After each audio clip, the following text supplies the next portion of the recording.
Chinese nationals in these operations has strained local communities and contributed to tensions between populace and the authorities. In response to these challenges, I have reintroduced the Cobalt Supply Chain Act. This legislation aims to ensure that goods made using or containing cobalt refined in the People's Republic of China do not enter the U.S. market, addressing concerns that such cobalt is extracted or processed with the use of child and forced labor in the DRC. Then it comes back in our defense and commercial supply chains. Security is a national security issue, and the reliance on China for these critical minerals is a clear vulnerability to the United States and to the Western world. As co-chair of the Congressional Executive Committee on China, I held a hearing in November of 2023 that highlighted the problem of Chinese Communist Party dominance in the DRC's cobalt supply chain and how China's profits from these unethical mining practices. I also chaired a hearing in July of 2022 of the Tom Lantos Human Rights Commission on child labor and human rights violations in the mining industry of the DRC. One of our expert witnesses then said that child labor is one of the worst forms of child abuse, and that's absolutely true. It is forbidden by both Congolese legislation as well as international rules and norms, and yet it continues. The greatest beneficiaries of this system, China's state-owned mining companies, remain silent, refusing to confront an undeniable reality. From dirt to battery, from cobalt to cars, the entire supply chain is built on violence, exploitation, and corruption. This must change, and the time for change is now. President Trump's executive order for, quote, immediate measures to increase American mineral production is a crucial step towards strengthening our domestic supply chains. This action will create American jobs, drive economic growth, and reduce our reliance on foreign adversaries. The United States must break its dependence on minerals that finance the Chinese Communist Party, often extracted through forced child labor, and stop indirectly supporting the CCP's efforts to fuel instability and regional conflict in Africa. At the same time, as the CCP tightens its grip on global mineral markets, the U.S. must take decisive action. In line with this strategy, the U.S. Department of State has signaled openness to forming direct critical mineral partnerships with the DRC, an opportunity to strengthen collaboration in securing resources essential for our technological advancement and national security. Today, we have a very distinguished panel of experts that will help us know and give us guidance as a Congress, as a committee, as to where do we go next. And before going to them, it's my delight and my honor to yield to Ms. Jacobs, our ranking member of this subcommittee. Well, thank you, Chairman Smith, and thank you to all of our witnesses for testifying today on the drivers of conflict and exploitation in Africa's mining sector.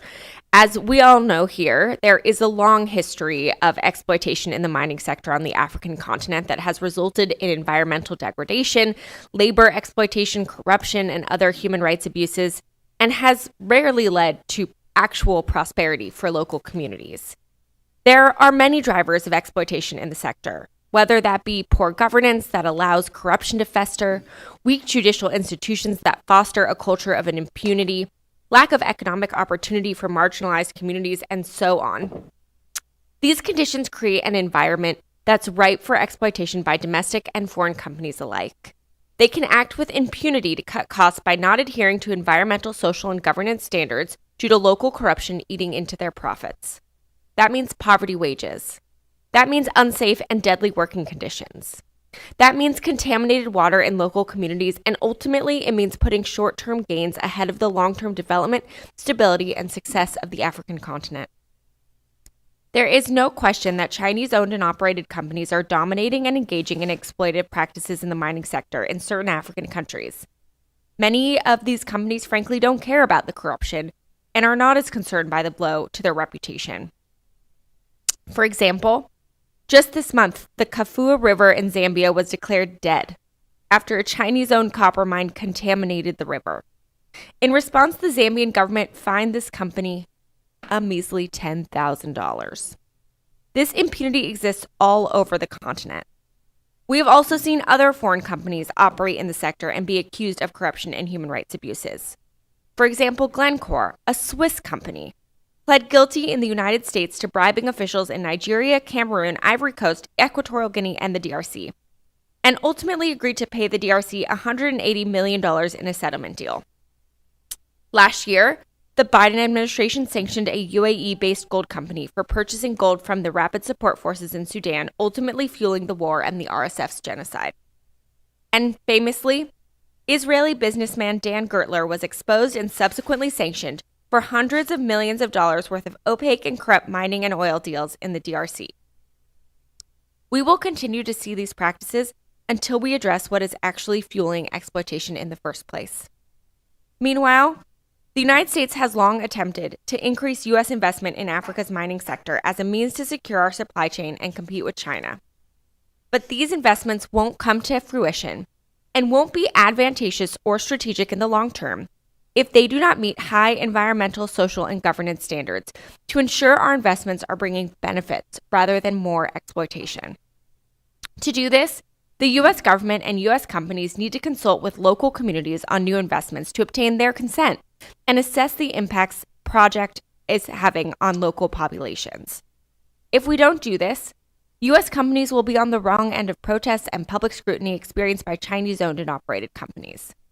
And that's why I was so disappointed with that the Trump administration recently moved to pause the enforcement of the Foreign Corrupt Practices Act, which is a law that prohibits the bribery of foreign officials to obtain a business advantage and requires transparency for companies. This is the exact kind of law we need to make sure our investments are good. So I urge the Trump administration to reinstate the enforcement of this law immediately. I also continue to be alarmed by the devastating impact of President Trump's foreign aid freeze, including on U.S. efforts to address exploitation in the mining sector.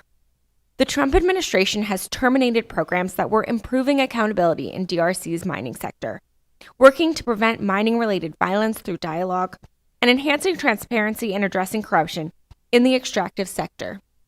If we are serious about addressing exploitation in the mining sector and bringing mutual benefits to both Africans and Americans, then we need to bring all of our tools to the table. So I look forward to hearing more from our panelists about what is driving exploitation and how we should address it. Thank you. I yield back. Thank you, sir. I would like to, before recognizing our distinguished panel, recognize a former member of Congress, and a very distinguished one at that, who has been very active on all of these issues, Mark Walker.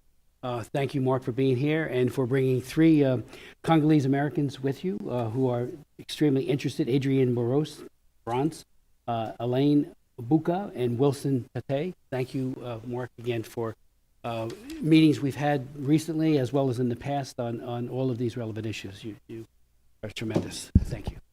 I'd like to now introduce our distinguished panel, beginning first with Mr. Sasha Lesnev, who is a senior policy advisor at The Century, an investigative and policy organization that seeks to disrupt predatory networks that benefit from conflict, repression, and kleptocracy in Africa and beyond. Sasha has spent the past 25 years working on human rights conflict, corruption, and U.S. policy in Africa. He has worked with the Enough Project, and we were just reminiscing about some of the past fights about Darfur and other issues, and he's been here before as a very prized witness, and I thank him, and also he's worked with the U.S. Institute of Peace. We'll then hear from Thierry Dangala, and welcome back. Thierry used to sit here as a member of this subcommittee staff and did a tremendous job at that. He is the founder of Accountable Africa, which conducts supply chain investigations for gold and precious metal traders and provides due diligence reporting for investors in Africa. Previously, he worked, as I said, on this committee as a very distinguished member of the staff, and we do prize his insights. And in meetings prior to this, he had a lot of good information for the committee about this, which helped us frame this hearing. And so I want to thank you for that. We'll then hear from Mr. Joseph Mulala Nurgamo. Yes, sir. Thank you. Is a non-resident fellow with the Freedom and Prosperity Center and in the Geostrategy Initiative in the Atlantic Council Scowcroft Center for Strategy and Security. He was born and spent his formative years in the Democratic Republic of Congo. He was the first and thus far thus far only, I believe, Congolese graduate from the United States Military Academy. What a great accomplishment that is, at West Point, where he majored in defense and strategic studies. And then we'll be hearing from Mr. Obert Abor, who is a Zimbabwean lawyer coming in from Zimbabwe, and I thank you for being on the line here, and legal researcher. He works on international trade and Chinese investments in Africa, natural resource governance, and climate government issues. Previously, Obert coordinated the alignment of Zimbabwe laws with the 2013 Constitution and served as a researcher clerk for the Chief Justice of Namibia, where he provided research support to judges in drafting of court judgments. Thank you. I will now yield to Sasha for such time as he may consume. Thank you so much, Chairman Smith, Ranking Member Jacobs, and distinguished members of this subcommittee. You all are real champions for human rights, and I greatly appreciate that. I have personally witnessed the horrors of child soldiers and child miners as young as 8 years old in mines in the Democratic Republic of Congo, as well as warlords and Chinese and other companies profiting from this exploitation, all in the name of getting us cheaper smartphones and cars. This has got to stop. Africa holds 40% of the world's critical minerals, and China made a strategic decision a decade ago to procure them, spending well over $10 billion acquiring mines. But the investments have come with corruption and human rights abuses. Nowhere has these problems been more acute than the Democratic Republic of Congo, the world's largest producer of cobalt and tantalum and the second largest producer of copper. Corruption has only increased since the China DRC mega deal worth $6.2 billion in 2008. The DRC's corruption rating is lower today under President Tshisekedi than under his predecessor, Joseph Kabila. My organization, The Century, investigated these deals and found $238 million and then $55 million that went missing. And major Chinese and other mining contracts remain opaque today. Unfortunately, corruption has not been limited to the Chinese. International tycoon Dan Gertler was sanctioned during the first Trump administration after his corrupt mining and oil deals led the DRC to lose $1.3 billion. Human rights is also worsening, with increasing repression and thousands of child miners working at mines that send cobalt mainly to Chinese crude refiners. The President's security force has illegally controlled mines, and thousands of people have been forcibly evicted to make way for Chinese mines in particular. Another mineral, gold, which you highlighted, has also been at the heart of this escalating conflict in eastern Congo, which has displaced 6.5 million people. It's the world's third largest displacement crisis. Gold is a chief source of revenue for armed groups. Backed by Rwanda, M23 has taken over gold mines, and Rwanda's new refinery was sanctioned by the European Union last week after exporting $800 million worth of gold and illegally profiting from conflict gold. This gold is then smuggled to the UAE, China, and other countries. And China has been active in the conflict gold trade, from a $38 million operation where a Chinese company paid armed groups for access to 400 illegal mining operations in South Kivu today that have allegedly smuggled up to 8 tons of gold annually following bribes. And China is purchasing record amounts of gold today, potentially to establish a new BRICS currency that would chip away at the US dollar. This is not a hopeless situation. Leverage exists in these supply chains, and the US government, electronics companies, and banks in particular can make an impact in 3 areas. The biggest obstacle to eliminating mining abuses is the system of kleptocracy in the DRC. The system of state capture allows ruling elites and their commercial partners to personally profit while leaving the population to suffer from poor security, education, and health care. They use violence to maintain power and repress dissent. This system will continue unless there are consequences for that corruption. Addressing this would also level the playing field for U.S. companies. The Treasury Department, under Secretary Bessent, should robustly investigate and sanction the networks that facilitate grand corruption, from refineries in Uganda, Rwanda, and the UAE that trade in conflict gold, Chinese middlemen, and senior DRC officials who facilitate bribes and aid illegal armed groups like the FDLR.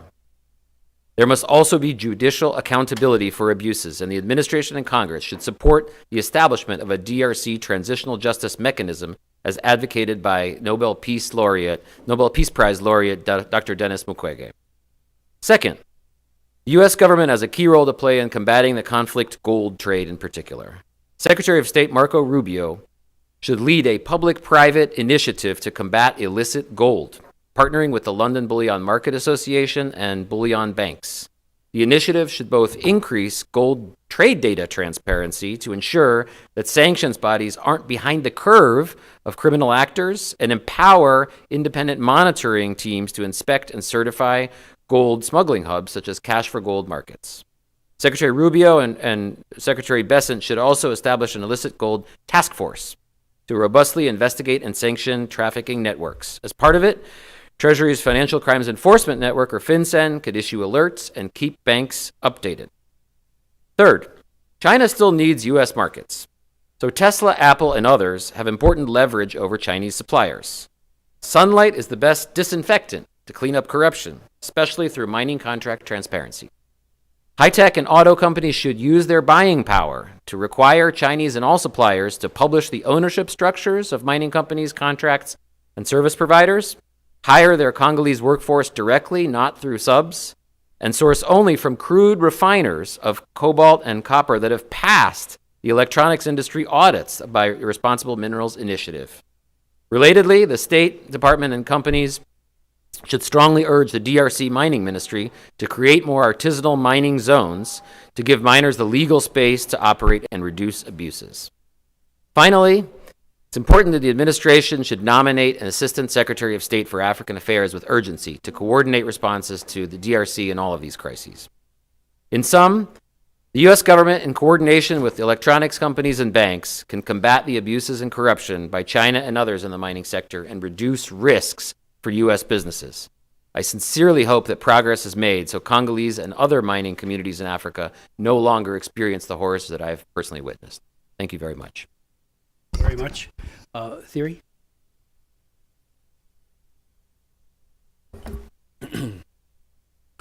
Chairman Smith, Ranking Member Jacobs, and distinguished members of the committee, thank you for the invitation to testify on metals, mining, minerals, and how the CCP fuels conflict and exploitation in Africa.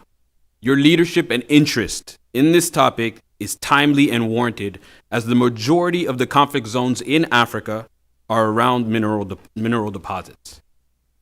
So as a due diligence firm that has conducted supply chain investigations in various countries, ranging from Tanzania to Sudan, Ethiopia, DRC, Ghana, Cote d'Ivoire, and so forth, Accountable Africa has been on the front lines of steering investors and traders away from the pitfalls of illicit mining practices and networks, which are ever growing. Without saying any names, I just want to thank those responsible investors and traders that we have worked with over the past 5 years who have shown the courage to do business responsibly. All too often, our due diligence reports have given them the tough counsel of having to turn down lucrative African mineral deals for the sake of maintaining their clean conscience and protecting their reputation, which for them it costs. We're sure it wasn't easy to explain to their shareholders, that they had to forego these steep discounts and wildcat profits. But I just want to let them know that they maintained not only a clean reputation and conscience, but they respected the dignity of the African communities in which they operate.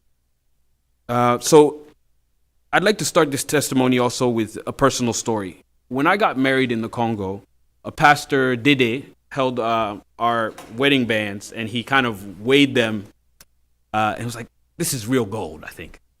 And in after he said, this is real gold, he held the wedding bands up and kind of had a prayer, a sanctification prayer, saying, whatever the trail of the trail of supply for these gold rings may be sanctified to start, a heavenly union. And this kind of surprised me because, I'm in the business of conducting supply chain investigations, and here I am in church, and the pastor's bringing it up, and it kind of brought to mind how familiar, all too familiar, the Congolese are with the trail of sin and suffering that can follow behind these minerals, gold, cobalt. So we're talking about an issue that is not far from the common man on the street, whether it's in the Congo or in our iPhones here in Washington. The part that matters the most, I would say, is what is clean gold. We have so many standards floating out there that it gives wiggle room for people to abuse the systems of certification.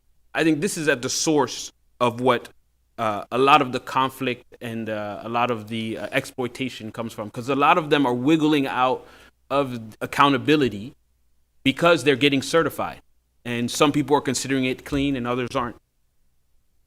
So going on to that point of a moral standard needing to be established in the industry, today we can witness that there are too many unaccountable and foreign entities that get to determine what makes minerals clean in Africa. My colleague Sasha mentioned LBMA, which is one of the good bodies trying to do a lot of proactive work. But at some point, these bodies need to come together. UAE has their standard, LBMA has their standard. So stemming the corruption and the conflict fomented by the bad actors that take advantage of this wiggle room will require us standardizing that definition of what is clean. I don't want to be too verbose, but I kind of want to show another anecdote. Today some Western, audit firm can certify something clean, and they had never been on the ground. Or if they go on the ground, it's a show of, 2 or 3 hours, and they go take pictures and go. But I want to say how local fishers in the Congo can have a different perspective than these audit firms. A local fisher can look by looking at the, a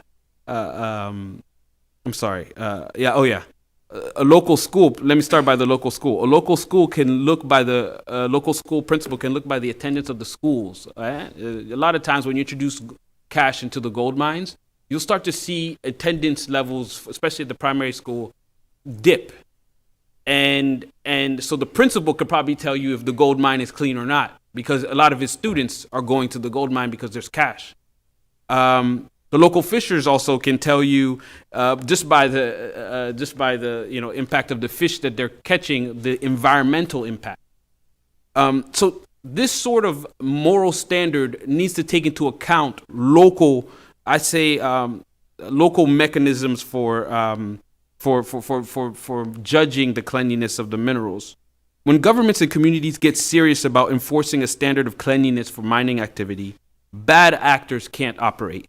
As Sasha mentioned, you turn on the light is the biggest disinfectant. I like to say when you turn on the lights, the roaches scatter, This African moral sovereignty that we need to include into accountability standards requires the retreat of not necessarily foreign authorities, but at the same time, we need African moral leadership to rise to the occasion. We've seen it with the case of ITSCI, where they tried to establish a standard of certification. This was based in Kigali, but based on reports from Global Witness, this was a compromised certification process. Global Witness issued a report in 2022 that the ITSCI was effectively a laundromat, how a due diligence scheme appears to launder conflict minerals. So this is an example where we have just various authority structures claiming something clean, and then it gives wiggle room, and next thing you know, they're funding conflict. So I want to recommend two more things apart from standardization of the moral of what is clean gold. I want to recommend competition. This is something that doesn't cost the U.S. government any money. Right now, we're at a stage of all pretty much sanction is our main tool, which it's effective on the ground. But I believe that we can do not necessarily all stick and no carrot. I think we could add a carrot to that stick. Under existing authorities, OFAC has authority to license activities. So if we could encourage traders to apply for licenses, this would effectively bring competition to the space. Because right now, in countries like DRC, Sudan, and all the others that have network sanctions in place, what happens is, as soon as the sanction system is in place, investors and bankers who usually finance the mining activity run away because they don't have time to decipher between the good and the bad actors. And so what happens is even the good actors, the ones that are willing to be accountable, they'll run away and not necessarily run away. They'll run to the only competition that's still there, and that's usually the Chinese and other bad actors. So if we could establish kind of a licensing channel, which the authorities exist, where traders can proactively submit their trading data to OFAC to maintain their licenses, not only would OFAC be able to stay ahead of the curve of illicit gold trends because they would be gathering data, but also we would be rewarding those who are doing good in the space, whether it's gold, cobalt, and others. In the absence of competition, we've given the market over to bad actors, including China. The last recommendation, I think it's quite just a development recommendation. It's supporting industrial energy projects like the Grand Inga Dam in the DRC. How does that matter? Well, doing this will make the economics of exporting processed minerals to China comparatively costly. Right now, the race for strategic minerals is not for the deposits, but for the refining capacity. China controls over 85% of the world's refining capacity for rare earths. It's because energy is cheap in China. Prioritizing the DRC's launch of the Grand Inga Dam project will undercut China's export-led growth model that dumps products and labor in Africa while also interrupting China's mineral extraction barter system that circumvents the US dollar in Africa. This is really key because if energy is cheap in DRC and the minerals can be processed in DRC and transformed, there's no need to send it to China. And lastly, I want to end on a warm note. I just came back from Sudan where I conducted another supply chain investigation.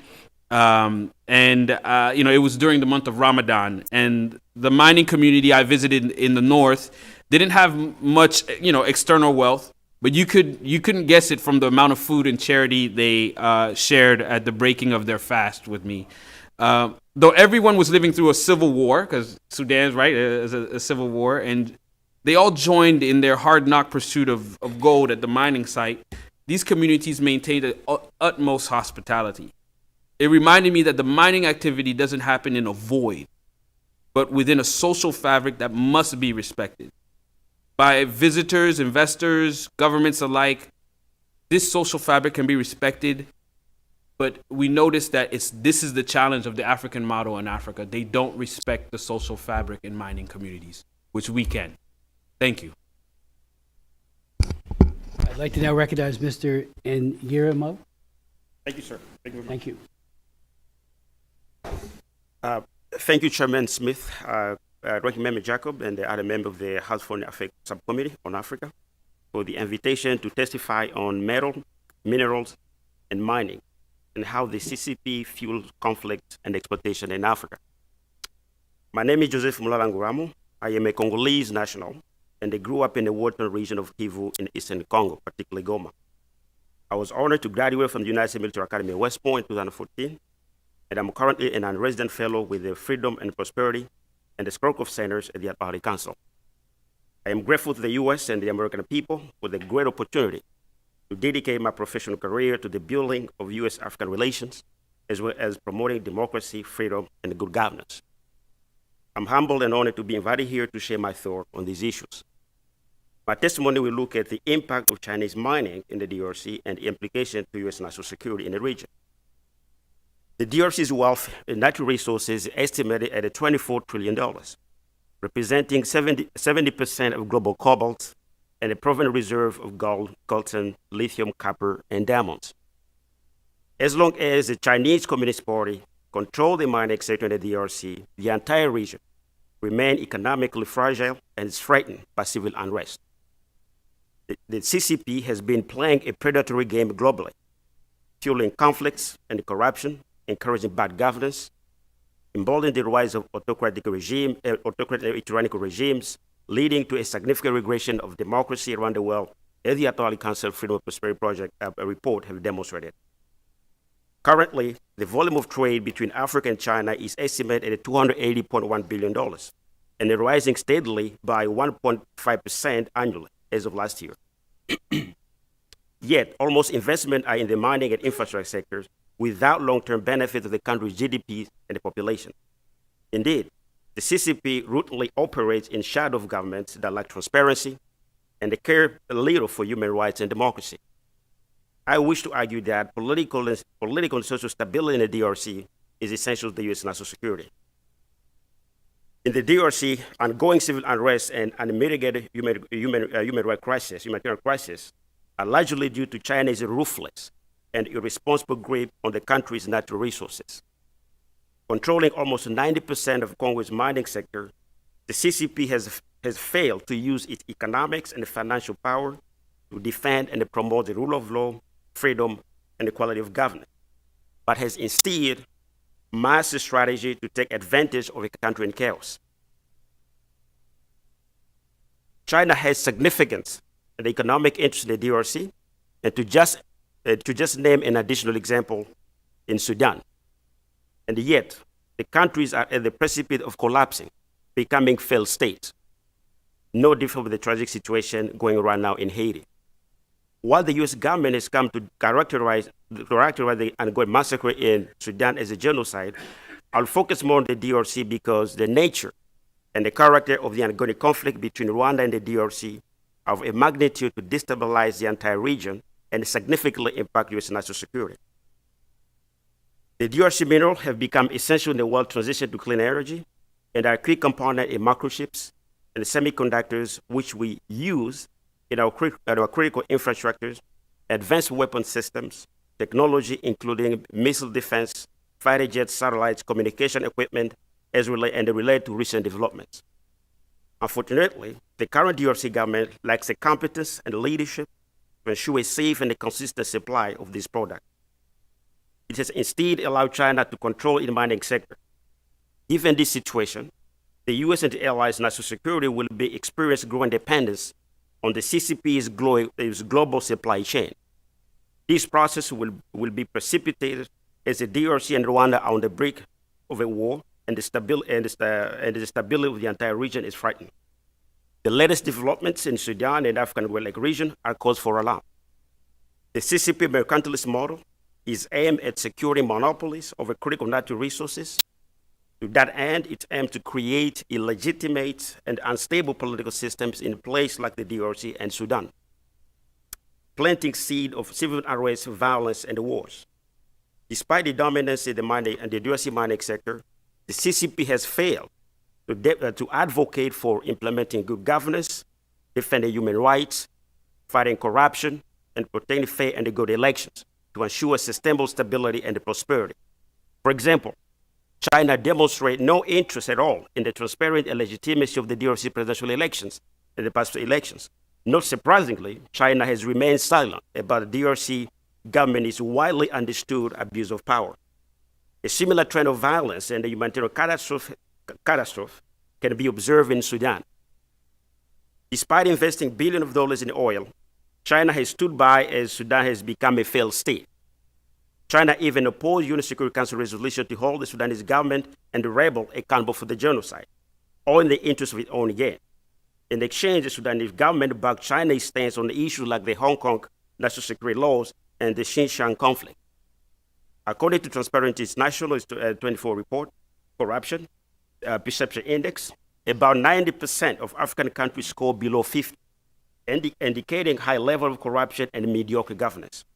Just the Sub-Saharan Africa alone scored an average of 33% out of 100, making it the lowest scoring region globally. U.S. government report on global business climate, religion freedom, human trafficking, and the right support and document these allegations. China remained indifferent as long as China empower a democratic regime for its own gain, the future of democracy remained fragile. Through its Belt and Road Initiative, the CCP controls about 40% of global energy reserve.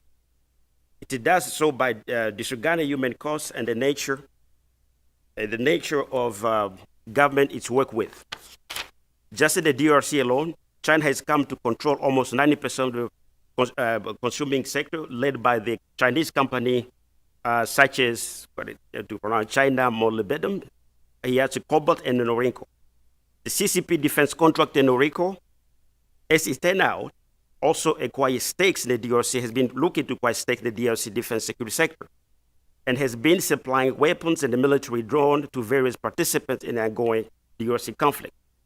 China, by failing to control the distribution of military weapons, continued to fuel the conflict. Alternatively stated, combined with a veto power of the UN Security Council, China has failed to use its economic and financial power in Africa to defend and promote the rule of law, freedom, and equality of government, and to help prevent conflict. Ultimately, political and social chaos in Africa benefit China's economic interests by keeping Western investment collaboration at bay. To conclude, the Chinese model is based on exploiting Africa's natural resources to the detriment of U.S. national security interests. Concurrently, it's prop up corrupt political systems led in place by predatory, kleptocratic elites who enrich themselves at the expense of their own citizens. These systems perpetuate poverty and lead to regional conflicts and wars, and it can be witnessed in Sudan and the DRC.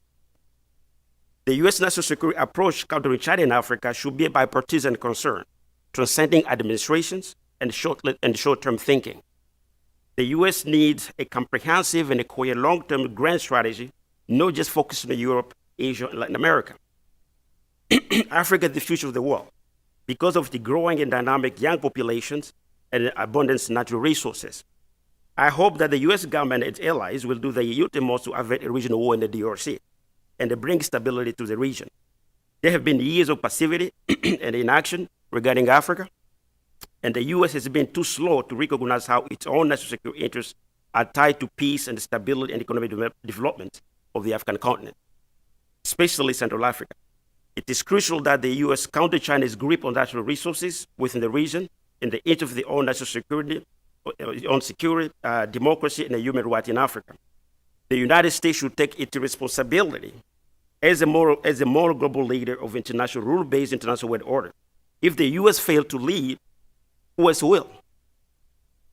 Certainly, in the absence of U.S. global leadership and engagement, the vacuum will be filled by autocratic, repressive, tyrannical, and authoritarian regime, as we are seeing in Venezuela, North Korea, Russia, Sudan, and certainly the DRC. Unfortunately, back in the line with the CCP. I appreciate your attention and of this issue, and I'm looking forward to your questions. Thank you. Thank you so very much for your testimony and your insights. I'd like to now recognize from Zimbabwe, Mr. Boer.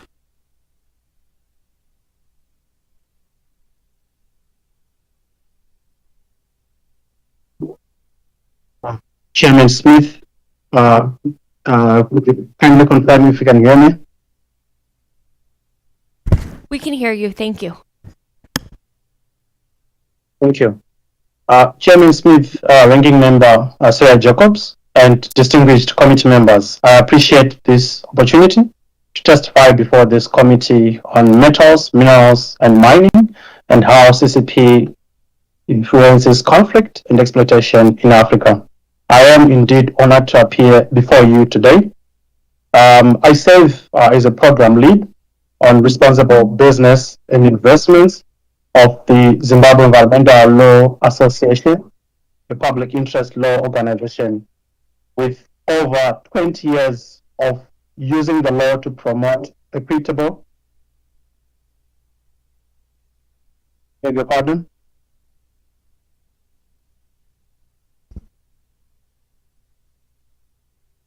You can keep going. Please Thank continue. you. Well, as I was saying, there's a bit of some feedback. Our end, but on yours? Can you?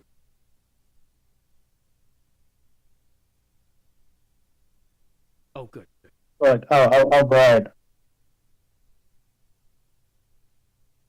I serve as the Responsible Investment and Business Program Lead for an organization called Zimbabwe Environmental Law Association, which is essentially a public interest law organization with over 20 years of experience in using the law to promote equitable, just, and sustainable natural resource management and economic benefits and protection of rights of marginalized communities in Zimbabwe and the Southern Africa region. Before I share my insights and perspective on what drives conflict and exploitation in the mining sector in Africa, allow me to provide a bit of some context and why Africa is a key player in the global mineral supply chains. I think speakers before me have already alluded to the fact that Africa is endowed with abundant mineral resources. The continent actually is home to an estimate of 30% of world's mineral resources, with 8% of natural gas, 12% of world's oil reserve, and 50% of the world's gold, as well as 90% of the global chrome. With these abundant metals and minerals, the sector is actually a backbone of several African economies and continues to generate significant foreign currency and revenue, as well as creating opportunities for employment. 42 out of 54 African countries are classified as resource dependent. This is enormous. This tells us that the entire African continent depends on those minerals for revenue generation. And according to the African Union's Africa Mining Vision, it recognizes the potential of mining in driving broad-based economic development on the continent. And in terms of critical minerals required to transition to renewable energy and meet the climate goals, Africa also occupies a strategic position. The continent holds about 70% of the world's cobalt, 60% of the world's manganese, 25% of the world's bauxite, and nearly 15% of the world's copper, amongst many other critical minerals. And Zimbabwe, where I am from, where I was born, has the largest lithium reserves in Africa and sixth in the world, as well as the second largest chrome deposits in the world. Without a doubt, committee members, mining continues and should drive economic development for the continent. However, while mining presents these huge, enormous economic opportunities for development, it has not been easy for the continent to harness and maximize benefits from its natural resources. The sector has been plagued by governance challenges due to structural problems. There's been years of corruption that has remained a significant barrier to responsible investments and sustainable mining. Several companies, both Chinese and non-Chinese, have been implicated in corrupt practices to secure mining concessions. You all know of cases like Glencore, where they have accepted to pay fines as a result of using bribes to secure mining and oil contracts in multiple African countries. You also have companies like Barlow Group, a French company that was fined 12 million for corrupt charges in Togo. Similarly, Chinese entities like China Non-Ferrous Metals Mining and Corporation, as well as China Offshore Oil Corporation, have been implicated in corrupt deals in both Zambia and DRC and even Nigeria. While these are just examples of large corporations implicated, they are not the only bad guys. They are simply the ones that were caught on the wrong side. For years, places like Kivu in the Congo have been afflicted by conflicts intricately related to its vast mineral resources. Various actors, including multinational corporations, have also been implicated in activities that exacerbate these conflicts. Some of the major tech companies from the US, Apple, have also faced some scrutiny over the potential use of conflict minerals such as tin, tantalite, tungsten, and cobalt from DRC. Linked to the governance challenges, fueling tensions and clashes among communities and mining corporations, African countries have outdated mining legislation which create loopholes that foreign entities can exploit. For instance, Zimbabwe uses a 1961 piece of legislation that was created at a time when the country was under colonial rule. As an organization, Zimbabwe Environmental Law Association and many other players, we have been advocating for reform of the Mines and Minerals Act to include provisions for higher standards for transparency and accountability and transparency in how mining rights and title is awarded. So essentially, many African countries, they have weak regulatory frameworks that do not reflect the changing global context, that require higher standards of environmental, social, and governance requirements. A case in point is where a Chinese company by the name Bekita Minerals, which operates the largest lithium project in the world, the largest project in the world, and the largest in Zimbabwe, polluted a major community dam and was merely fined $5,000, a figure that does not reflect the environmental harm and even the impact that the community would face. There was a similar case in Zambia, which I'm glad member Sir Jacobs mentioned earlier on, in Zambia, where the company was simply fined $10,000 for environmental pollution, despite the enormous environmental and public damage that resulted from that pollution. So beyond regulatory gaps and weak institutions, challenges in the sector are also coupled with high levels of unemployment on the continent, which create opportunities for predatory employment practices where companies tend to employ vulnerable labor force, which is often exploited easily as they are desperate for jobs. In the DRC, Zimbabwe, and Zambia, and many other countries, both Chinese and Western companies have been accused of underpaying workers in failing to provide adequate safety equipment, providing a workplace, safe and health equipment. We know of several workers whose employment contracts have been terminated for seeking to enforce their constitutionally guaranteed labor rights. Another important factor aiding the exploitation of Africa's minerals is the continent's desperation for investment to finance development. This has resulted in several resource-backed loan agreements being signed, where African governments have been exchanging mining rights or mineral resources for infrastructure development. In theory, if the borrowing process is carried out transparently and effectively, and if the loans have favorable terms and the infrastructure projects are well selected and executed, the transactions would be expected to generate positive returns for the borrowing countries. However, this is not the case. As of 2018, more than 11 African countries had signed resource-backed deals with Chinese financial institutions, whose terms are often opaque and result in unsustainable debt levels and exploitation of natural resources. A case in point is Angola deal with Export-Import Bank of China, which raised serious concerns about debt sustainability. For China, it is evident that it is strategically using its financial muscle through resource-backed loans to exploit natural resources and court African governments into sweet deals which are difficult to turn down. As a result of its which are difficult to turn down, as most African governments require finance for development. In some instances, the opaqueness of these deals have resulted in some governments actually questioning how their predecessors would have entered into those contracts. And as the scramble for critical minerals intensifies and geopolitical tensions, it is evident that resource-rich countries are more prone to conflict and social instability that are linked to their mineral resources. One of our recent studies in Zimbabwe, Mozambique, and DRC has reviewed several instances of forced displacement linked to extraction of critical minerals and even social unrest and violation of human rights.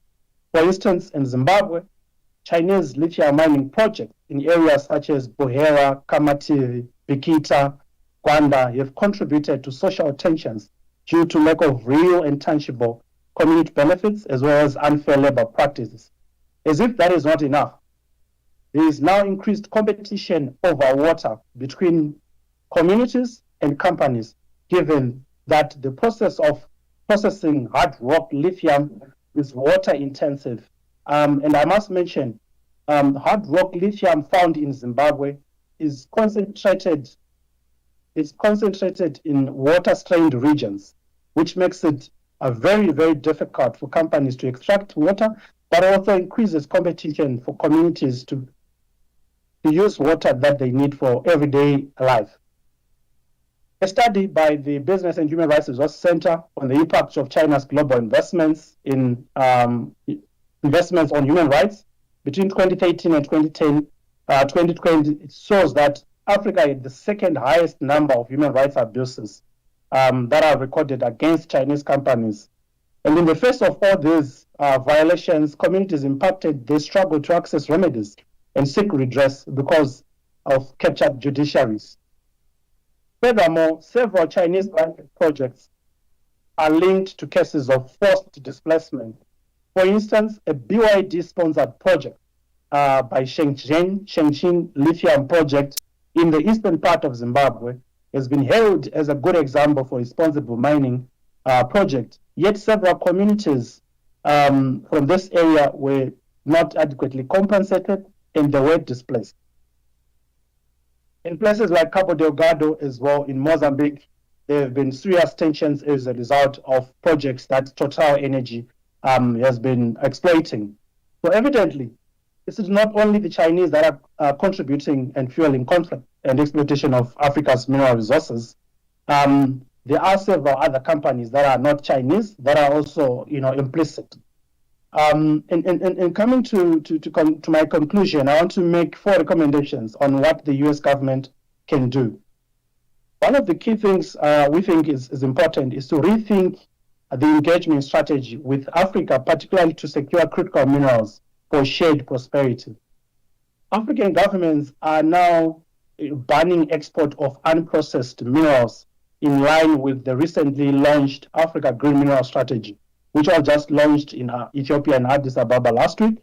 And the idea is to compel beneficiation and value addition of projects on the continent. This provides an opportunity for the U.S. to strategically provide the requisite skills and knowledge by setting up refinery plans in partnership with African actors.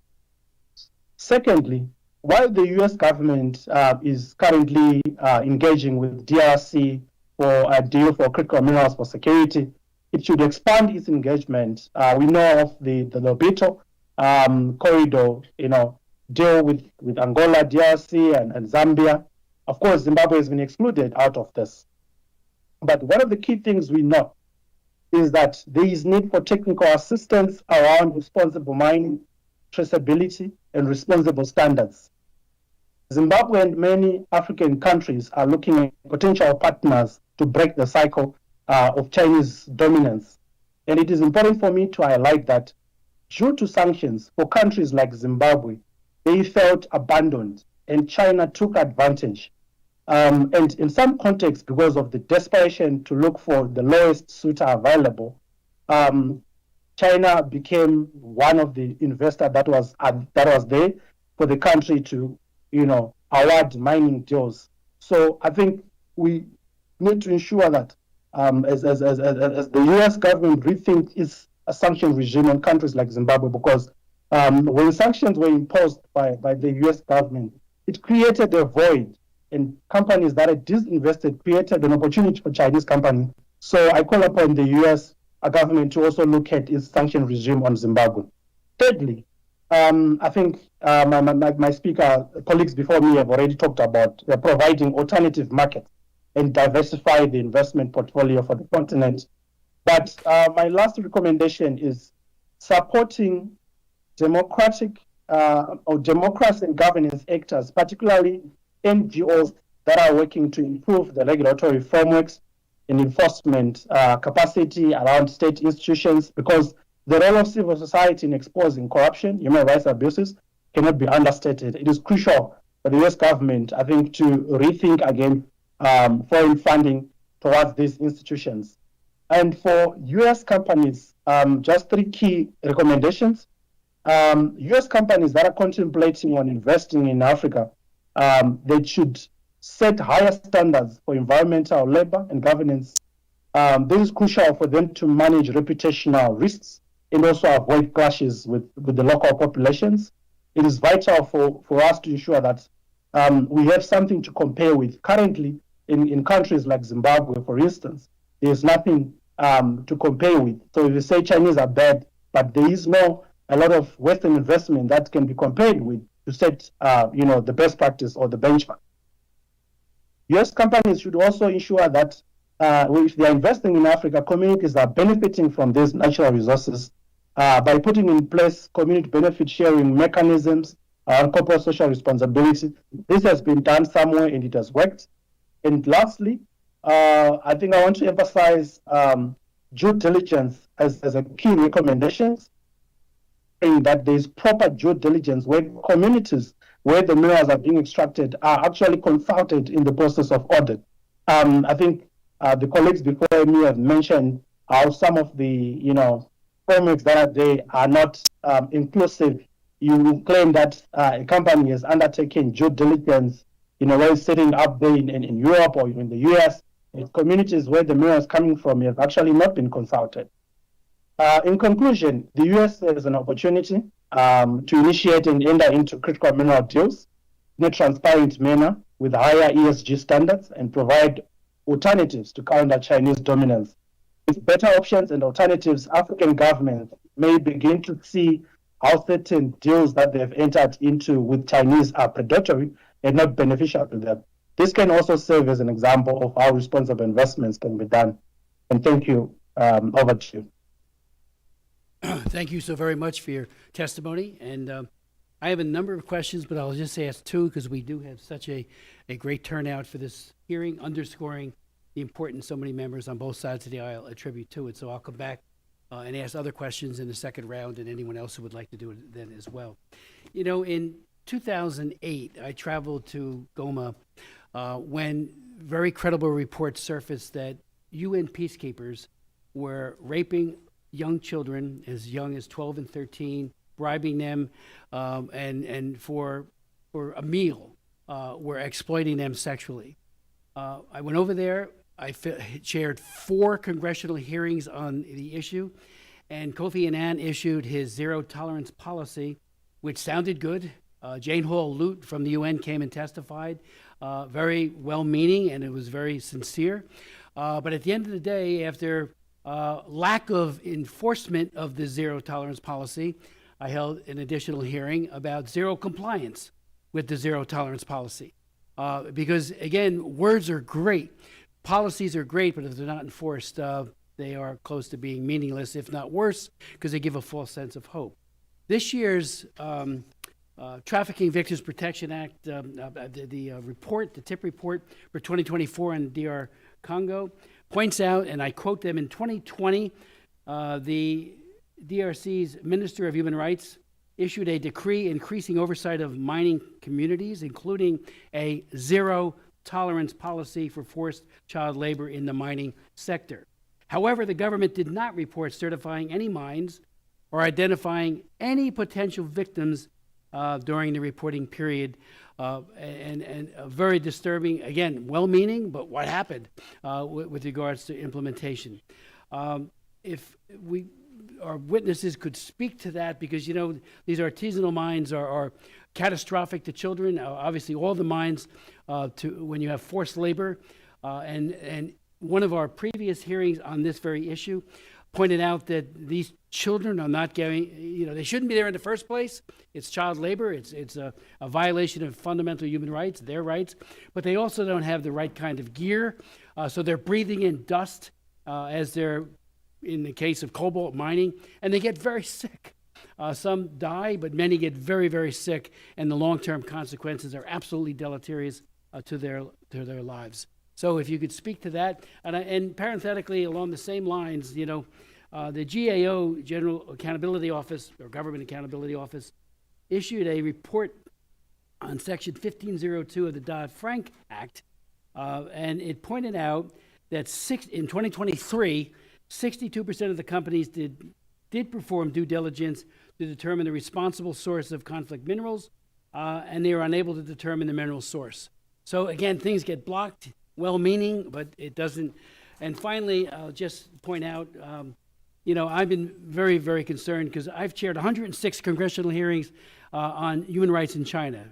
I do chair the China Commission, and I'm shocked at how they exploit their own labor, how they, whether it be in Xinjiang or anywhere else, the use of forced labor is prevalent throughout all of China, and that same mindset and that same sense of exploitation is carried right into Africa as they procure things like cobalt and again, child and adult forced labor.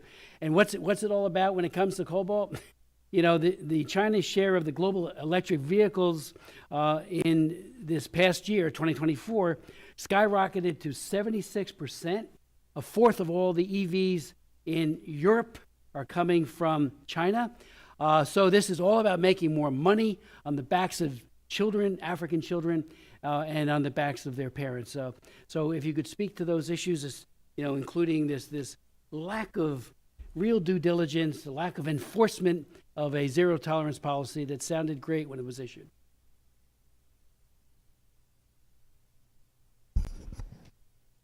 Thank you so much, Chairman Smith. I think it's you just characterize it correctly. We need to be very demanding in terms of accountability, zero tolerance policy. From my modest experience living here in the U.S., I know we mean well. We try to help. But we really have to be very direct, particularly in places like the DRC, because in this country, there are actually the officials who are supposed to enforce the laws and the policy in their country. So if they don't do that, we can do that. So I like to think that, we have to put a lot of pressure on the officials in these countries to make sure they're actually enforcing their own policy and their own laws and to punish actually people who are doing bad stuff.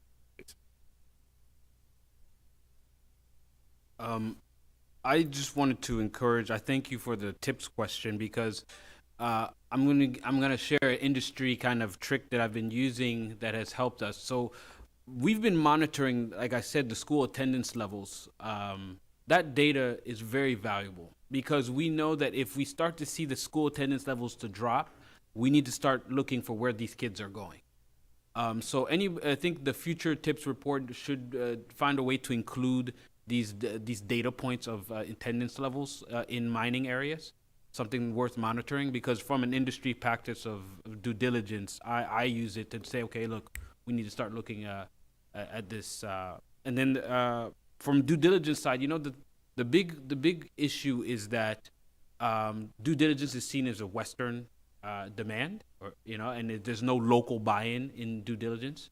But if we can translate this due diligence demand locally, like the example I used of Pastor Dede, about the gold, that notion exists locally. But if you can get buy-in from, like I say, whether it's the local school principal, the local fishers union, the mothers of the children, they do have buy-in on the environment. So that being said, I think if we could get more of the local mining communities involved in due diligence processes and even getting their signatures on the certification, it will render more effective and even enforcement, because then the community will be like, you don't have our certification, why are you here? So I would just add that it's the systematic kleptocracy that is the heart of exactly what you're talking about, Chairman Smith. I met a mining inspector in the DRC who told me, frankly, I live on the back of the local population, and I'm incentivized to get money from them and then pass the money up the chain. Otherwise, they'll replace me here. And to change that system, you need transparency, accountability, and incentives for a clean trade. I think the legislation that you highlighted needs to be kept because it's a baseline. Without that, you have the free-for-all that we had before when you visited in 2008. And Congolese, a whole group of Congolese civil society organizations, over 100 of them, wrote during the first Trump administration saying if you repeal this Conflict Minerals Act, that it would be reactivated, the terrorist networks and the armed groups, which would be very bad. but it needs to be supplemented by other measures to incentivize responsible investment, like Thierry mentioned, which is very important. There is such a thing as the Burma Responsible Investment Reporting Requirements, and we can follow on that. We can have awards for responsible investment from the State Department and others.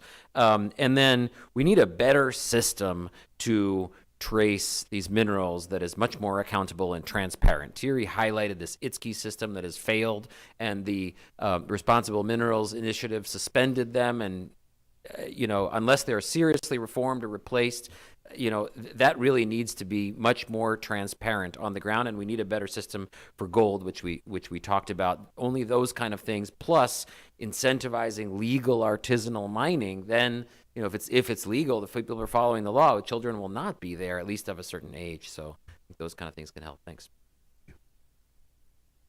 Mr. Bohr? Thank you so much for the question. I think for me, there's a cocktail of tools that can be utilized to address the problem.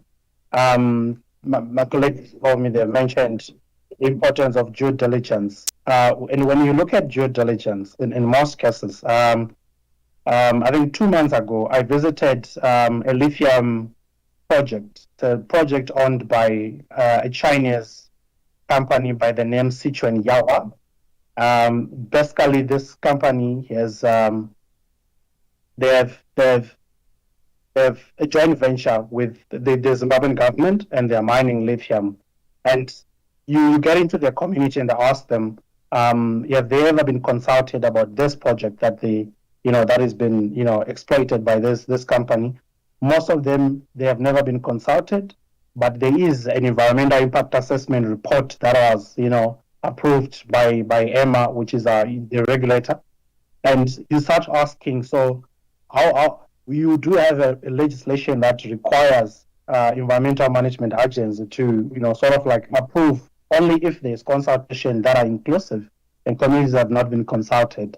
So you see that institutions, they might not actually be implementing the law that exists. You have institutions that are not necessarily doing their duty, and the law exists.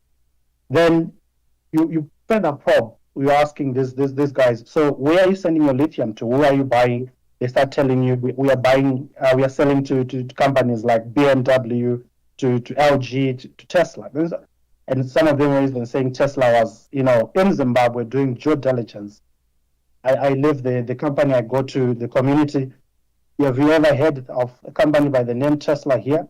So one of the key things that I need to insist, when tech companies are doing due diligence, they shouldn't just rely on the data that they get from the mining companies themselves. They have to go to the traditional leaders in the area. The local leaders will give them more information about how their, community members are being impacted by the project. I'll end there. Thank you. Thank you. Ms. Jacobs? Thank you. As we've discussed already, there is a long history of exploitation in the mining sector on the African continent. Exploitation has emanated from not just Chinese companies, but from other foreign companies too. So if we're serious about preventing and addressing exploitation in this sector, we need to address the core drivers rather than just focus on one specific actor. So, Mr. Bore, I was hoping you could explain why exploitation and corruption is so rampant in the mining industry, and why are so many companies able to take advantage and often get away with corruption, exploitation, and diversion of minerals? Thank you so much for that question. And for me, I think exploitation and corruption in the mining sector is a systematic issue that is driven by a combination of factors, both governance challenges, lack of regulatory enforcement, power imbalances between the state, the host government, and also the multinational companies. In most instances, multinational companies are able to negotiate deals because of the power imbalances. And in many African countries, mining operations are taking place in a politically unstable and economically very fragile environment where institutions are very weak and oversight mechanisms are sometimes compromised. So there are a number of factors and why companies exploiting So I mentioned earlier on during my address the issue of resource-backed loans. I think it's one of the key things that we have noticed, because almost all the loan agreements that are extended to African governments by Chinese financial institutions, they are not known in the public. No one can scrutinize them, and minerals are, collateralized, for future mineral with future mineral production, but no one really knows, and even the estimate of the value of the minerals that are being collateralized, for purposes of infrastructure development. So that's one of the key factors. I think if African countries could have access to credit and not use, resource-backed loans as a strategy to get access to finance for development, we could, I think, break the cycle. The other thing is regulatory capture. I think this point has been overemphasized. I'll end there. Thank you. Thank you. Mr. Lezhnev, anything to add? Thanks for the great question. I would say two reasons, lack of transparency and lack of real accountability. You highlighted the excellent case that the U.S. government sanctioned a UAE-based gold refiner for sourcing from the Rapid Support Forces in Sudan. That's just the tip of the iceberg. That was one company. There's a whole supply chain there of RSF companies and UAE-based companies that are, trading tens of tons of gold per year and fueling that conflict. We need to go much deeper and much more robustly into those networks to hold them accountable. I think number two is there needs to be transparency to level the playing field for all companies. So the Extractive Industries Transparency Initiative is a great example of that. Chinese, Russian, whatever company is extracting minerals in that country has to play by those rules.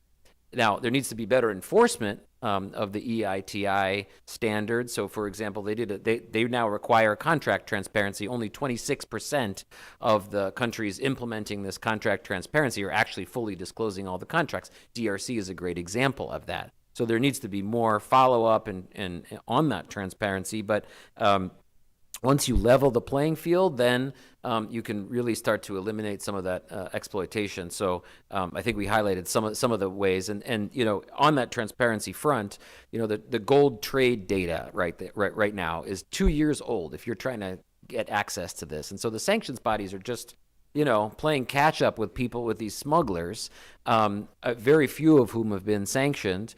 We need a much better system. The industry is developing this thing called the Gold Bar Integrity initiative, which the U.S. government needs to work together on them. We should not be behind this curve. We should be working with industry to help lead these initiatives.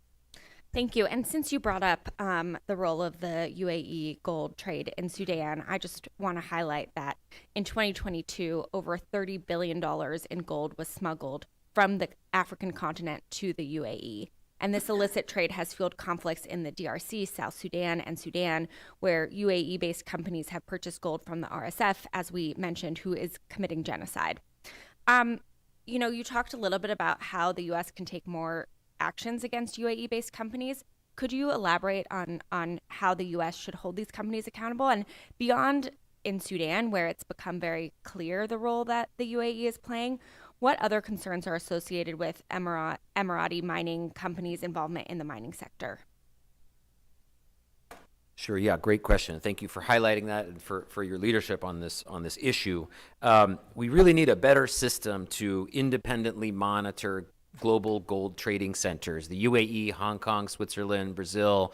There are certain choke points where illegal gold, whether it's from Venezuela, Sudan, with genocide happening, Congo, etc., are going, right? And so the Kimberley process for conflict diamonds actually provides a useful window into how to do this. So they have independent monitoring teams that can go and inspect and certify these global gold trading centers, especially these cash for gold markets. If you're trying to buy, if you're trying to sell gold in the UAE or some of these other places, including Hong Kong, you can just get cash for a slight discount, and nobody's really following up.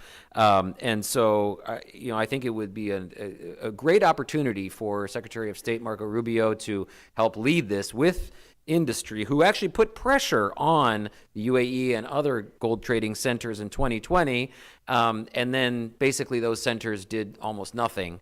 And now that pressure has been backed off. So I think it's imperative on industry to hold these global gold trading centers feet to the fire, and also for banks to conduct enhanced due diligence. They have a key role to play. These centers need finance and banking systems, and so banks can play a key role in that. Thank you. I yield back. Dr. Jackson. Thank you, Mr. Chairman.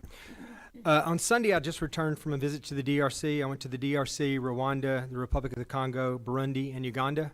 I met with the president in the DRC, the president in the Republic of Congo, the president in Burundi, and the president in Rwanda.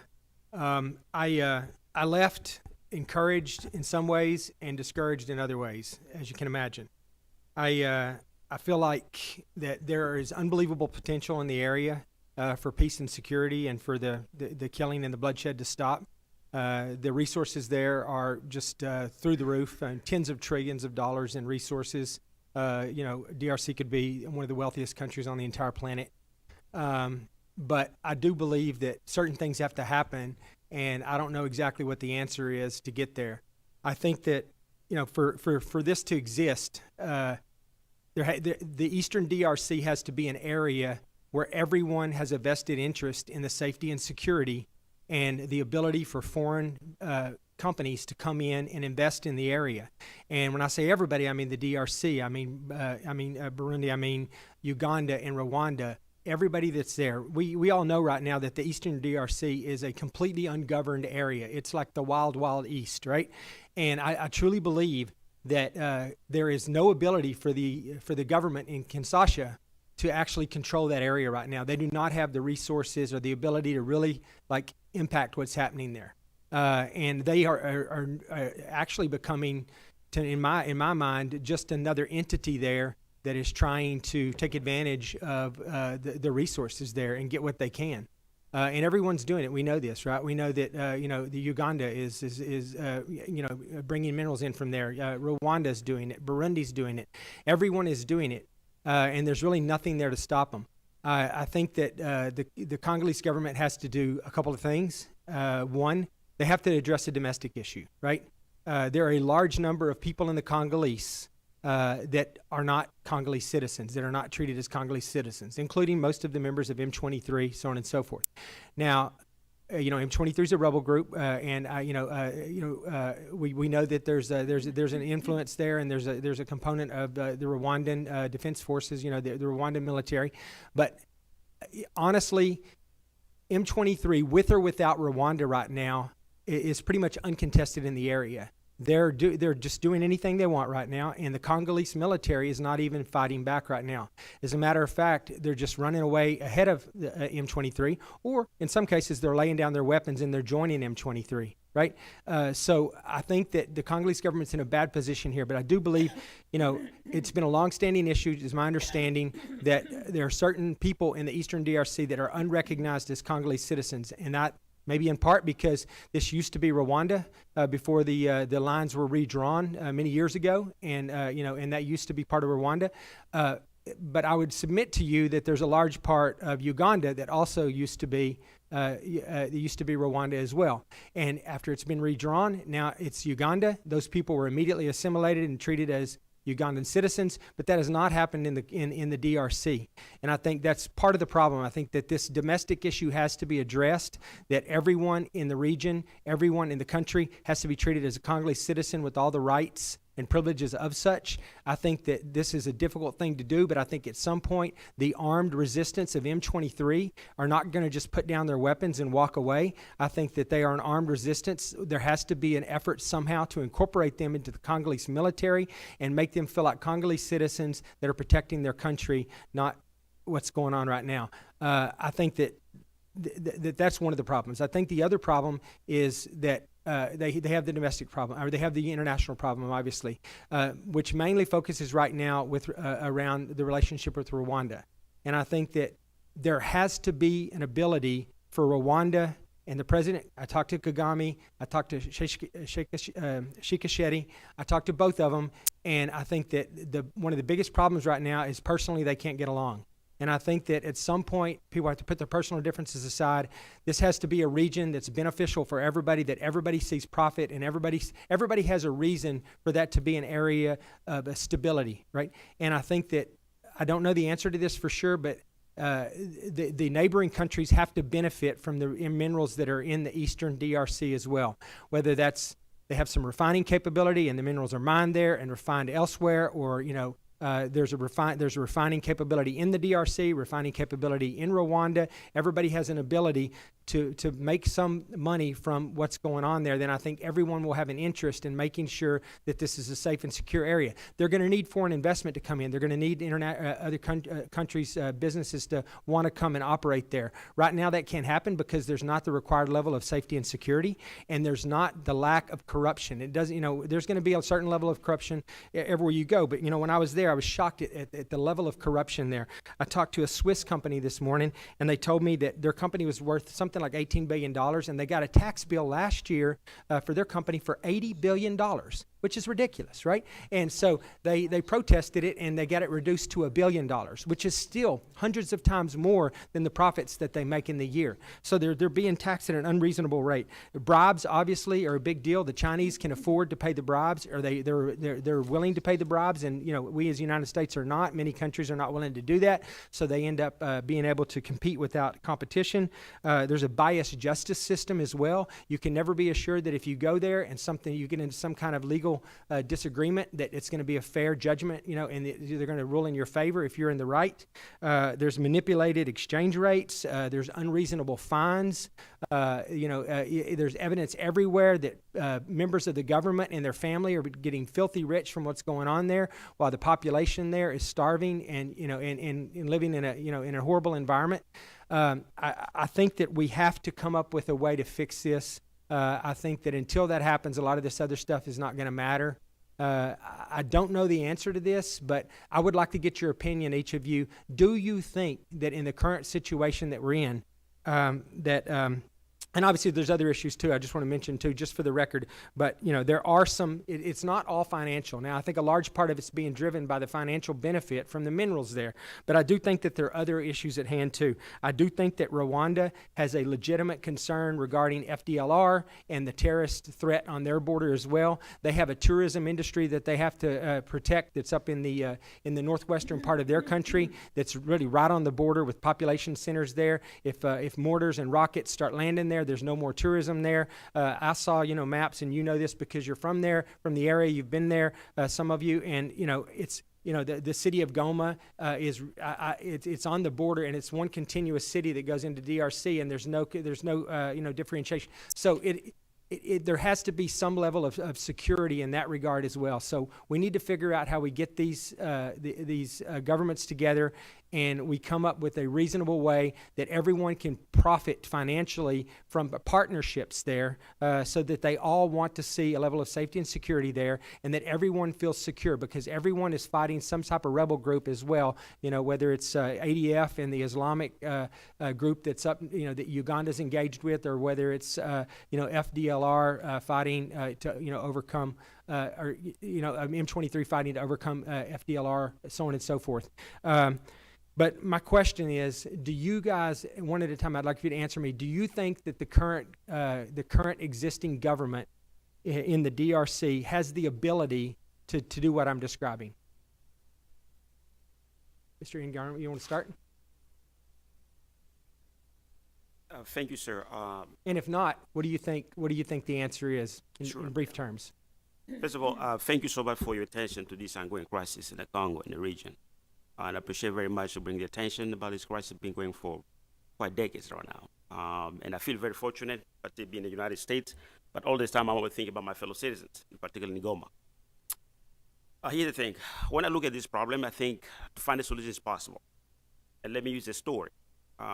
When I was at West Point, like 10 years ago, I was actually running a cadet, and I hope they're listening to me. We went along very well, very, very well. Actually, we're actually good friends. So in other words, peace is possible in that region.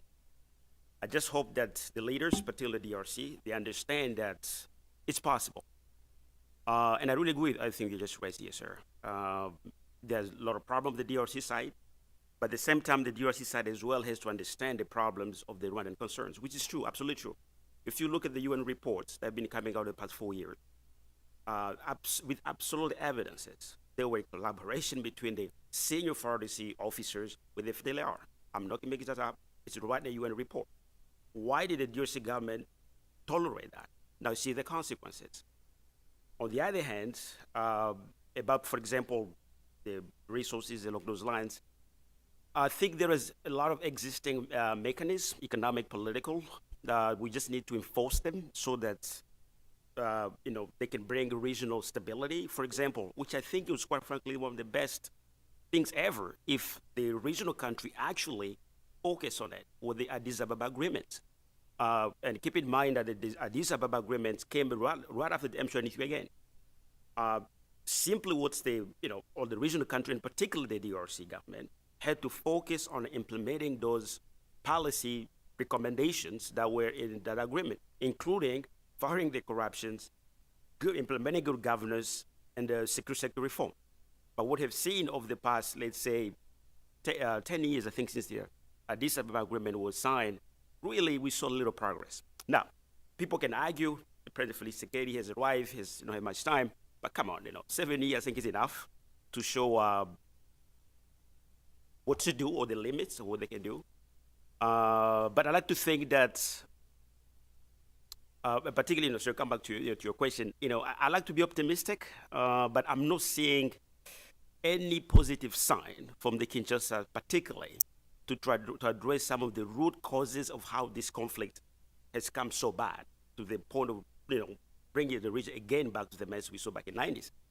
And particularly because, and again, I point out the UN reports, which are very, very, actually, I always like it when all sides contest the report. It means it's credible, it's correct, because there's no pointing on one side, yeah.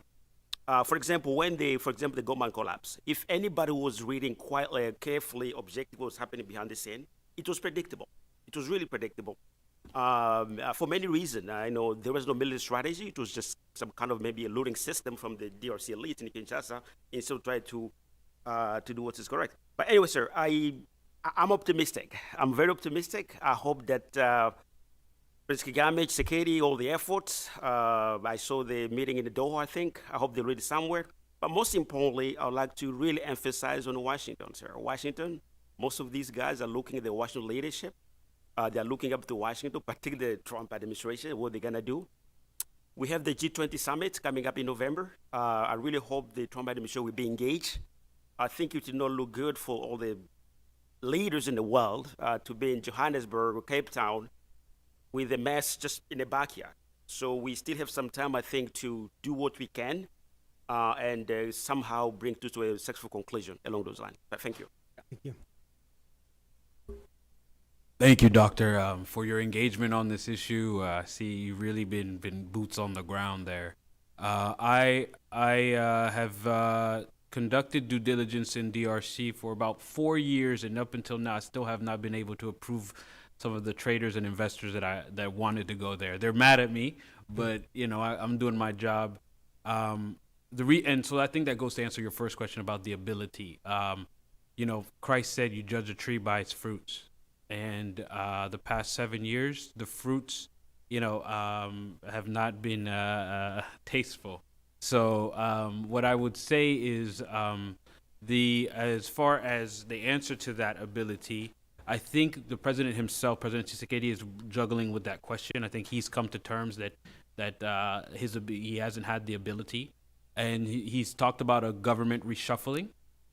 If there's a government reshuffling that shows a drastic change in difference, perhaps that would embolden my answer to say yes. Give him another chance to show their ability. And then apart from that, I would say where the U.S. can play a role in helping with the ability. One thing the U.S. really does well is business, and when I mean even business between states. And the U.S. could help broker this business deal between all the parties. Me being in the industry space, I'm seeing this trend that I'm briefing Treasury on it every once in a while. Central banks are getting involved all over Africa. You're starting to see central bank gold purchasing programs happening. So now in Tanzania, their central bank is purchasing gold. Ghana, their central bank is purchasing gold. And it's very interesting because central banks have sovereign immunity. So in a way, we can't sanction a central bank. So you have to be very careful with these programs that they're not masking bad behavior. But if they get involved in the market, it has a huge consolidating impact. So, if the DRC central bank became a gold purchaser, a local gold purchaser, and the other, they have central the CEEC. It's a community of East Africa of Central African states, which includes Rwanda, Rwanda, Burundi, DRC, and Congo Brazzaville, and Central African Republic. So they already have a framework to collaborate economically. So if the U.S. could be helpful in getting those interests aligned, it could have an impact on the ground. And I just want to make one important point. There's a huge difference between the government that you deal with and the people on the ground. The people are, in Congo, there's so many tribes. We're used to, intermarriage. Even my wife, she's from another tribe. I come from the Congo tribe. She's from, and so it's the people. What you're seeing happening among the corrupt elites sometimes is not a reflection of the people. So I think peace is available. That's part of the problem. Exactly. People see this too. Yeah. First of all, thank you so much for traveling to the region, Dr. Jackson. I viewed your trip from afar and really salute you for heading out there during this very challenging time. I liked your phrase, the wild, wild east. I think we need to use that more. First of all, I would say to your question, the any solution needs to start with the fact that the DRC is the DRC. There's talk of, annexing parts of it and so forth. The DRC is a sovereign country and needs to remain as such.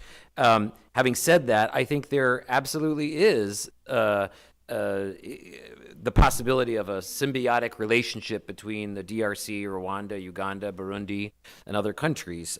We've outlined that in several papers that we wrote during the last M23 crisis. And I think that started to be followed for some time. And then people were tempted by illicit exploitation and smuggling and criminal activity on all sides, really. You highlighted that the DRC military units have aided and abetted a terrorist group, the FDLR, and that continues. So any relationship that can be symbiotic has to be based on transparency and accountability. Those who have been aiding and abetting the M23, those who have been aiding and abetting the FDLR, they need to be held accountable. They're looking to the United States. Are they going to do that or not? The European Union has actually taken some advanced action compared to what we have done. But the Trump administration did, sanction some Rwandan officials in M23, which was very good. It was a useful start. There needs to be a much better system for tracing and auditing the gold and the other critical minerals that are in the East, so that it's much more transparent, so that there can be processing facilities on the Congolese side and processing facilities on the Rwandan side, and everyone's very clear in a multi-stakeholder framework where there's real, as Thierry said, you can't just trust people to say, oh yeah, sure, it's conflict-free. Well, guess what? It's not. So we need to have real monitoring teams out there. And the ICGLR, I think, is a good mechanism to try to do that, but we need more support to that system such that it can be, actually workable. I think that the last point I would say is that, we need more democratic governance in the DRC, and it's not really democratic at the moment, and that really needs to be reformed and amended and shifted. Thank you.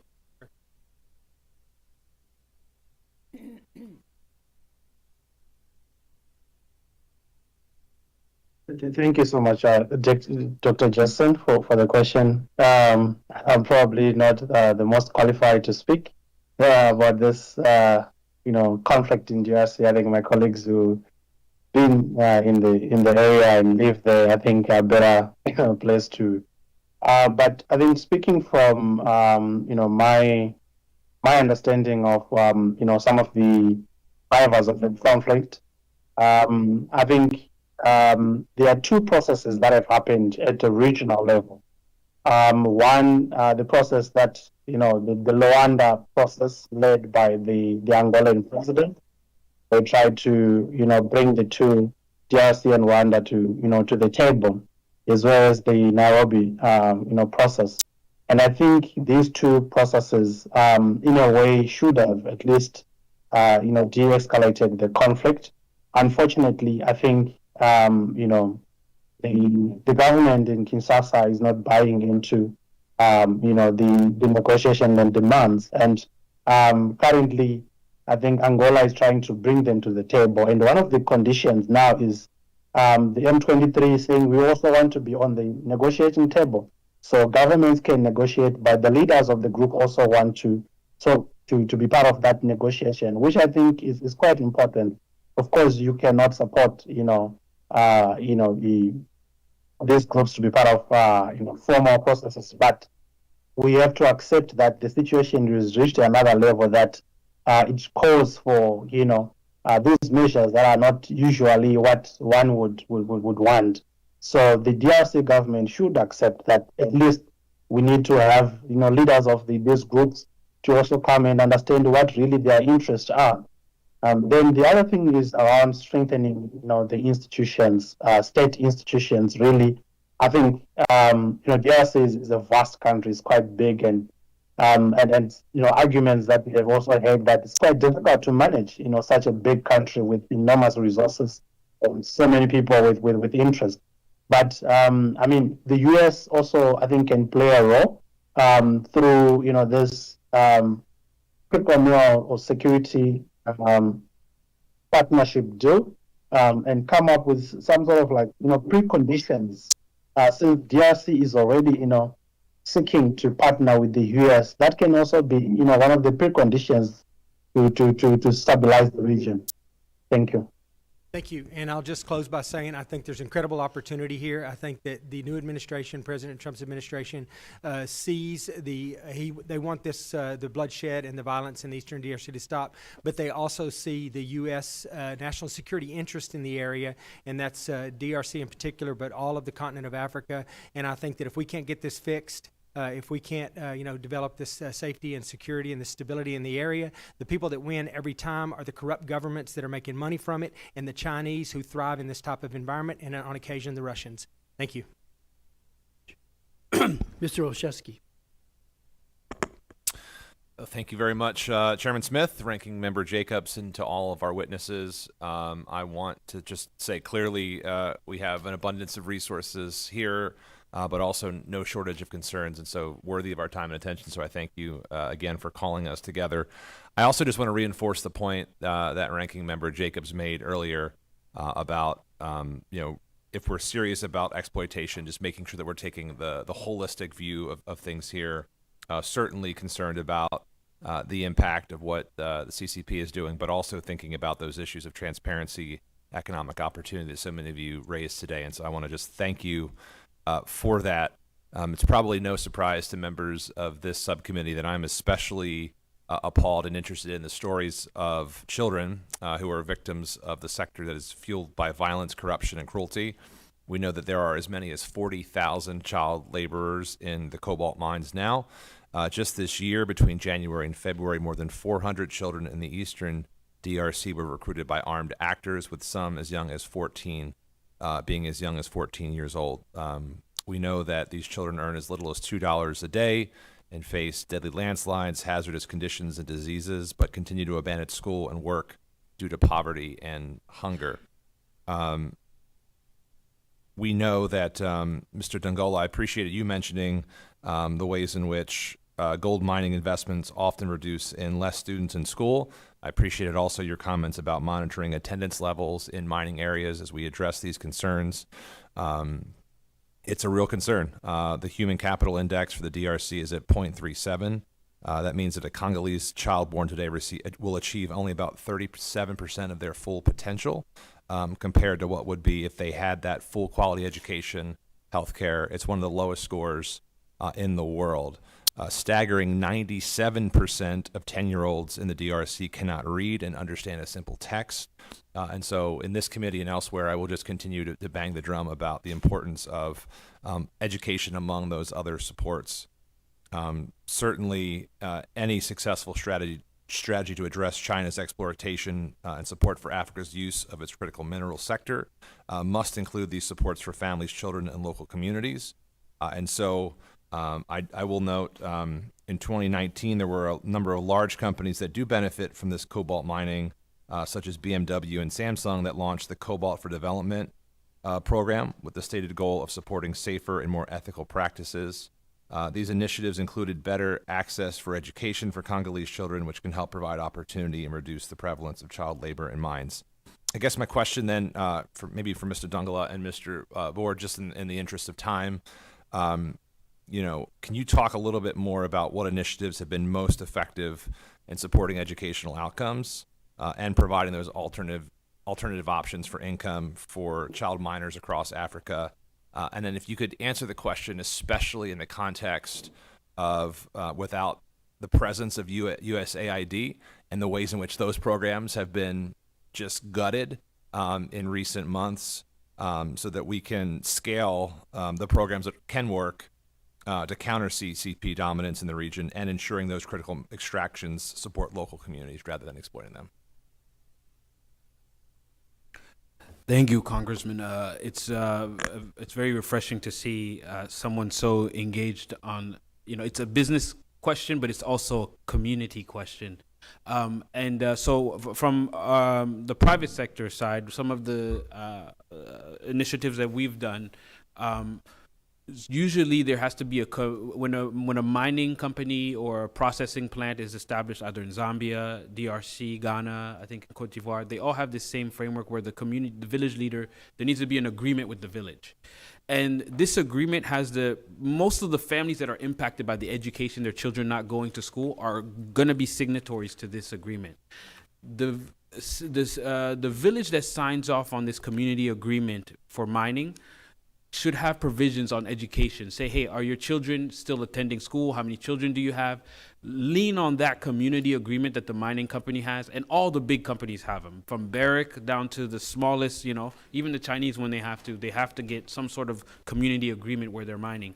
It's just that community agreement is just, some random document that everyone kind of makes up, and it doesn't have real teeth. But if you start to require that agreement, monitors education. Hey, are your children, that we as a community sign off that we're committing our children to staying in school in the midst of these mining operations? Something that at least gets their attention on the issue, and then from there, I think initiatives can build on. That's what we've been doing, and I hope others can do more.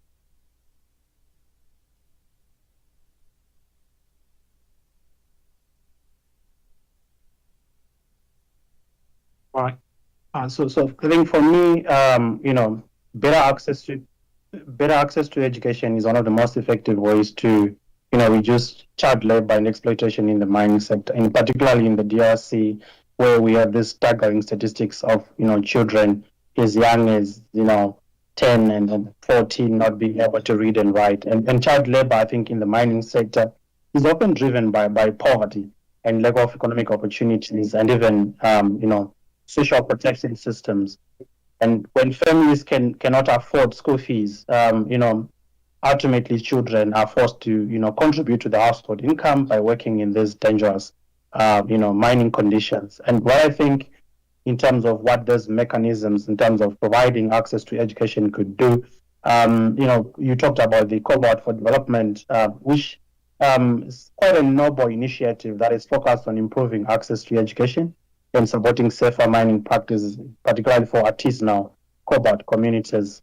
But beyond, I think there are other initiatives that we have seen in DRC. I think in 2019, the government also introduced a nationwide free education policy.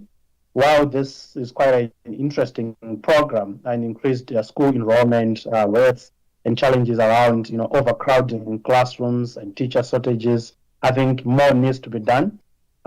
You may also be aware of the World Bank Education Program, which has supported several education opportunities in DRC, including funding for school construction, teacher training, and curriculum development. But of course, these are not the only ones. UNICEF and even the International Labour Organizations have come up with some of, important mechanisms to support children to access education in the DRC. But one last one, I think the US could also contribute, is around conditional cash transfer programs that provide financial incentives to families for keeping their children in school. And this has been really successful in countries like Ghana, where this has actually been implemented. And I think it's something that can also be borrowed for the DRC context. Thank you. Great. Thank you all. Thank you, Mr. Chairman. Ms. Radwigan? Thank you, Mr. Chairman. And I want to thank you all for being here today as we examine the impact of how China's involvement in mining in Africa and being from the Pacific Islands, I care deeply about what's going on. So I'd appreciate the perspective of each of you. What way can we make existing legislation or regulations like the Frank Dodd Section 1502 account for community buy-in to the certification process or encourage Africa moral sovereignty over the certification? Mr. Leshnev? Sure. Thank you so much for the question. Very, very good one. When this legislation was originally drafted, and I happened to be around at that time as well, there were provisions that were added onto it, or that were part of it, that were there to support certification and support for artisanal mining communities in the DRC and in the region. And then when that piece of legislation, and I think in the House it was called the Conflict Minerals Trade Act, in the Senate it had another name, when it got folded into the wider Wall Street Reform Bill, some of those sections got stripped out, and there was money attached to those. I think it would be very helpful if Congress could allocate some support to the artisanal mining communities and for certification, because as we've seen, as the other witnesses highlighted, the governments of the region are very corrupt, and they have corrupted some of these systems, and we need some better international independent monitoring and some support for alternative livelihoods, both to eliminate child labor as well as get some of these armed groups to make sure there's real inspections of these mines happening. And it's all there on paper, but is it going to be actually implemented? I sat on the governance board of an organization that's a U.S. government private initiative called the Public-Private Alliance for Responsible Minerals Trade, which is a great organization, has supported efforts like that on the ground, but it's really been a drop in the bucket. So I would call on Congress to support those kind of initiatives more robustly so that we can really begin to eliminate the smuggling and the illicit actors that have stepped into some of those voids. Mr. Dongala? Thank you, Congresswoman. I would say on the certification African moral sovereignty, my colleague Obert mentioned something about including village chiefs. The role of the village chief in the Congo, and in many of the countries, is kind of a ceremonial role that is, and in DRC law it is recognized. There's a whole traditional court system that's recognized. Getting simply them to sign off on the community agreement is already required according to law, but if they can be involved in certifying, because now they're putting their moral obligation, their moral authority on the line. And usually in these communities, their moral authority is really all that they have. They kind of, sometimes they trade in that, which is very bad, but it's starting to have them sign off that this is not hurting your community is a step of accountability that could be taken. Mr. Ngaramo? Thank you, ma'am, and thank you so much for your interest in this question. Let me just put things in perspective a little bit. When the Frank Act came out, I was still pretty much in high school in Goma, just to see how this has been going on, and maybe we have a lot of progress on it. But here's the thing, I think my colleague have already mentioned a lot about this, and particularly Sasha and Dongala, who have been working on this for a long time, but I'll just insisted on making sure that we actually enforce our policy in the laws. I think it's really come back to that. If people don't see consequences of bad act or bad behavior, they can really change. So which come back to transparency, accountability, I like this as well to, I think to relate to what Congressman just mentioned, education. You think, most of these kids who work in these mines, I think they want just a good opportunity. They want to go to a library, they want to go to school, know how to read and write, and be able to access to, information, make critical judgment of their own future. So we have to, that's I really agree with the Congressman. We have to make a particular, we have to emphasize on educational communities. We have to build the grassroots, providing first come by with stability of these areas, these communities, providing them the necessary needs like education, all kind of things, basic infrastructure so that these kids can have a better future. Mr. Boer? Thank you, Congresswoman, for this question. So for me, I think my colleagues have already mentioned some of the responses, but one of the critical things I think would be important is around supporting African governments in creating legal pathways for, artists and small scales to operate under license and even access to financial services. Currently, a lot of African countries criminalizes artisanal small scale mining. And we know a lot of the problems emanate from the fact that in an unregulated sector, it's easy for it to be influenced. So I think, if the artisanal small scale mining sector is operationalized, formalized rather, and also supported in terms of access to finance for them to actually do the, due diligence or certification process, which is quite expensive for small scale miners. I think that will, also, address some of the challenges around transparency and accountability. I think we need to ensure that companies are able to publicly or compelled to publicly disclose, their due diligence practices and processes, but even the names of their suppliers, to create more pressure on accountability. And lastly, while the DOT Act, I think, quite, a very important piece of legislation, I think the focus obviously has been on the 3 TGs. It could also be expanded to other, lithium, so that we are able to catch them all. So the limitation on the minerals, the 3 TGs, it needs to be expanded, the scope of the DOT Act. I think that would also assist in particularly looking at emerging mineral value chains like lithium, for instance. Thank you. Thank you, Mr. Chairman. I yield back the balance of my time.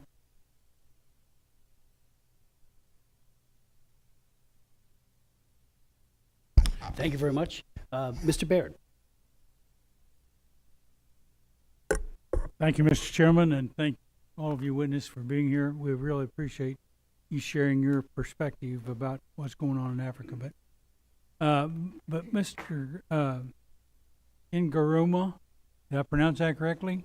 Yes, sir. I want to congratulate you for graduating from the U.S. Military Academy at West Point. Thank you. But then I want to get into, in your testimony, you mentioned that the trade between Africa and China is estimated at about 282 billion or so, and it's growing at about 1.5% annually, and yes, almost all the investment in the mining and the infrastructure sectors. This is according to your testimony, without long-term benefits to the countries and the gross domestic product, the GDPs, of the populations there. So indeed, China routinely operates in the shadows of the governments that lack transparency. They care very little about accountability, transparency, human rights, and democracy. So I picked up that you wish to comment about the fact that political and social stability and prosperity in the DRC is essential to our national security. So in that vein, my background, I'm interested in agriculture. I'm taking a long time, but I'm finally getting down to my question. Okay, I'm interested in it. But increasingly, we receive reports that the local populations are very angry with the Chinese companies because of the environmental disasters that are directly linked to their negligent business practices. So do you believe that African governments are increasingly dissatisfied with Chinese companies operating in their countries? And have the environmental disasters caused by Chinese companies affected the agricultural sector across the continent? Can you repeat the question, sir? I don't know. I want to know if the Chinese practices and the destruction they've done to environmental issues in their country, has that been a factor across the whole continent? Let me just mention that thing about the DRC because I've been tracking that closely, my home country. Definitely the CCP practices in the mining sector has been destructive to the local populations. There are some credible report by, for example, the Amnesty International, which has shown that the lack of respect of environments, the lack of providing, let's say, adequate protective equipment to particularly young children who work in these mines have come to create some significant health problems to the children, including destruction of the environment. And it is translating into social conflict, as we can see, for example, in Ituri. I think it's one of the case study we can look at.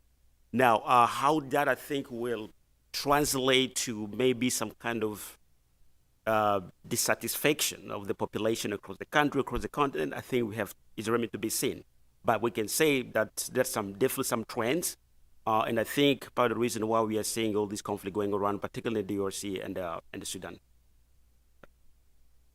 Yes, May I add, Congressman? you bet. On the agricultural connection to, we were doing some investigations in Ghana, and there's a whole new term they call galamsey, which is this, wildcat kind of mining of gold, and they pollute waterways all over the area. And the thing is that a lot of the conflicts in Africa is between the cattle herders and the farmland owners, and for the longest time, the farmland owners have been complaining about the cattle herders who come on their land and it causes, tribal conflict. But now they're complaining about the illegal miners, and this is in China. So it's actually becoming a farming issue as far as the pollution. And a second point on that is that it's not a one-off issue, but we've seen it probably in 3 or 4 different countries. Chinese firms are going into conservation areas, which they're supposed to be protected, but it gives them also the anonymity, and because no one is there, they can do it kind of without anyone looking. And so these conservation areas, which are like, usually you're allowed to farm around conservation areas.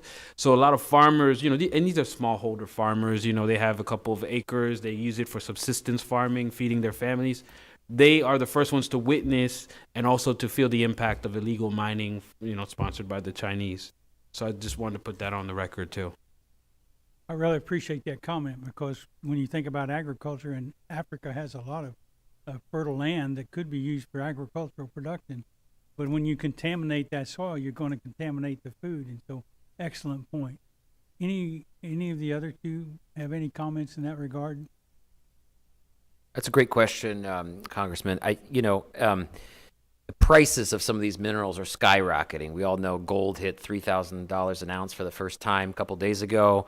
And what does that do on the ground in countries like this? It just, is a flurry of activity. And when there's no rule of law, it's the wild, wild east, as Mr. Jackson said. So,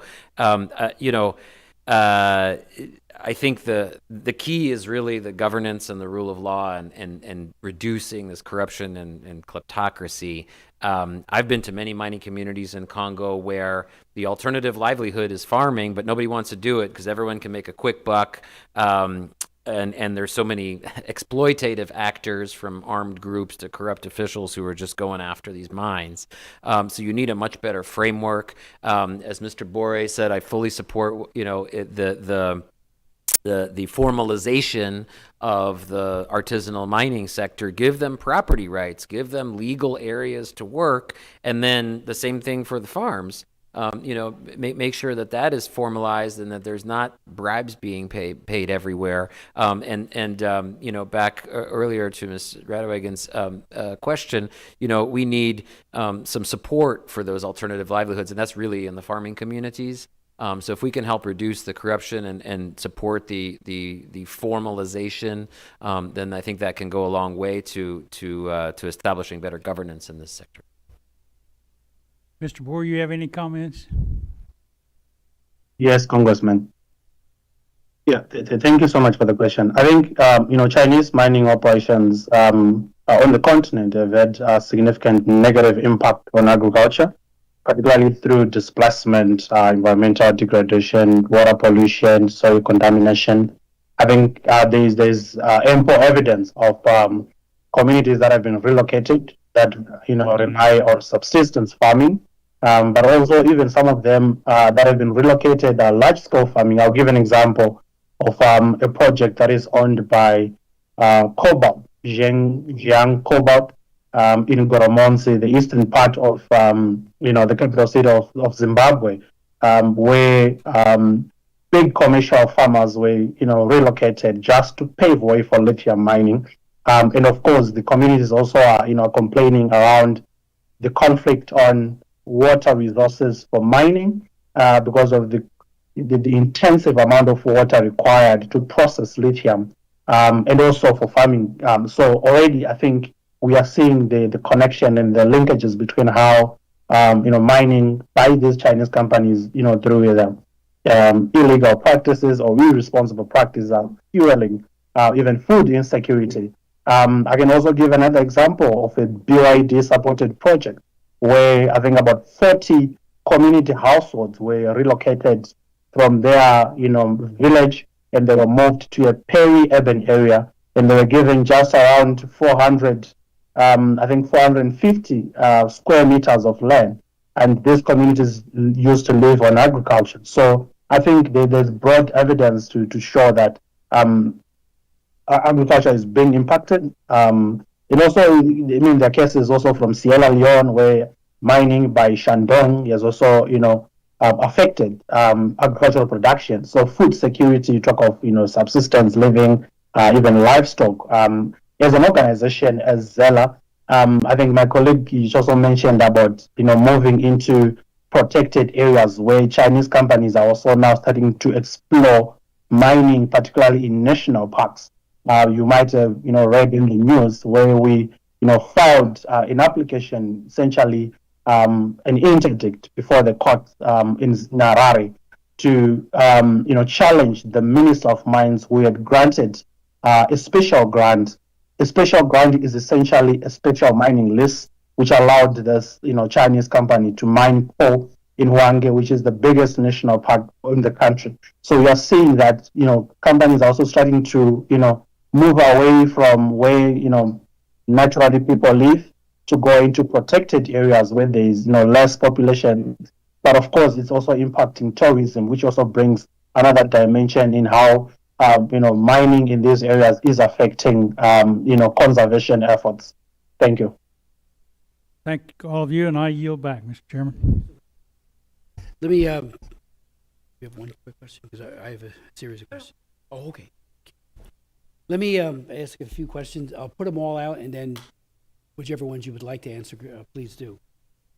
Building on Mr. Baird's comment about the local population's anger based on environmental degradation, how do you rate the environmental record of PRC mining companies in Africa compared to that of U.S. and Western companies? Have African governments sought to hold Chinese companies responsible financially or criminally for environmental damage that their business practices have created? We know for a fact that in China itself, not only do they not follow ILO standards on labor rights, they have egregious problems in China itself with environmental degradation. Why wouldn't they just then export that to their operations in another continent, which is, of course, Africa? And then what evidence, if there is any, do you see linking PRC mining activities to the funding of armed groups or militias in specific African conflict areas? Terry, if you could speak to, based on what you've seen, the Chinese border system that circumvents the U.S. dollar system in Africa, can you expound upon that? Also in Ghana, Tanzania, Uganda, Ethiopia, Sudan, and Zimbabwe, central banks have launched their own gold purchasing programs, which can often mask illicit behavior because they benefit from sovereign immunity.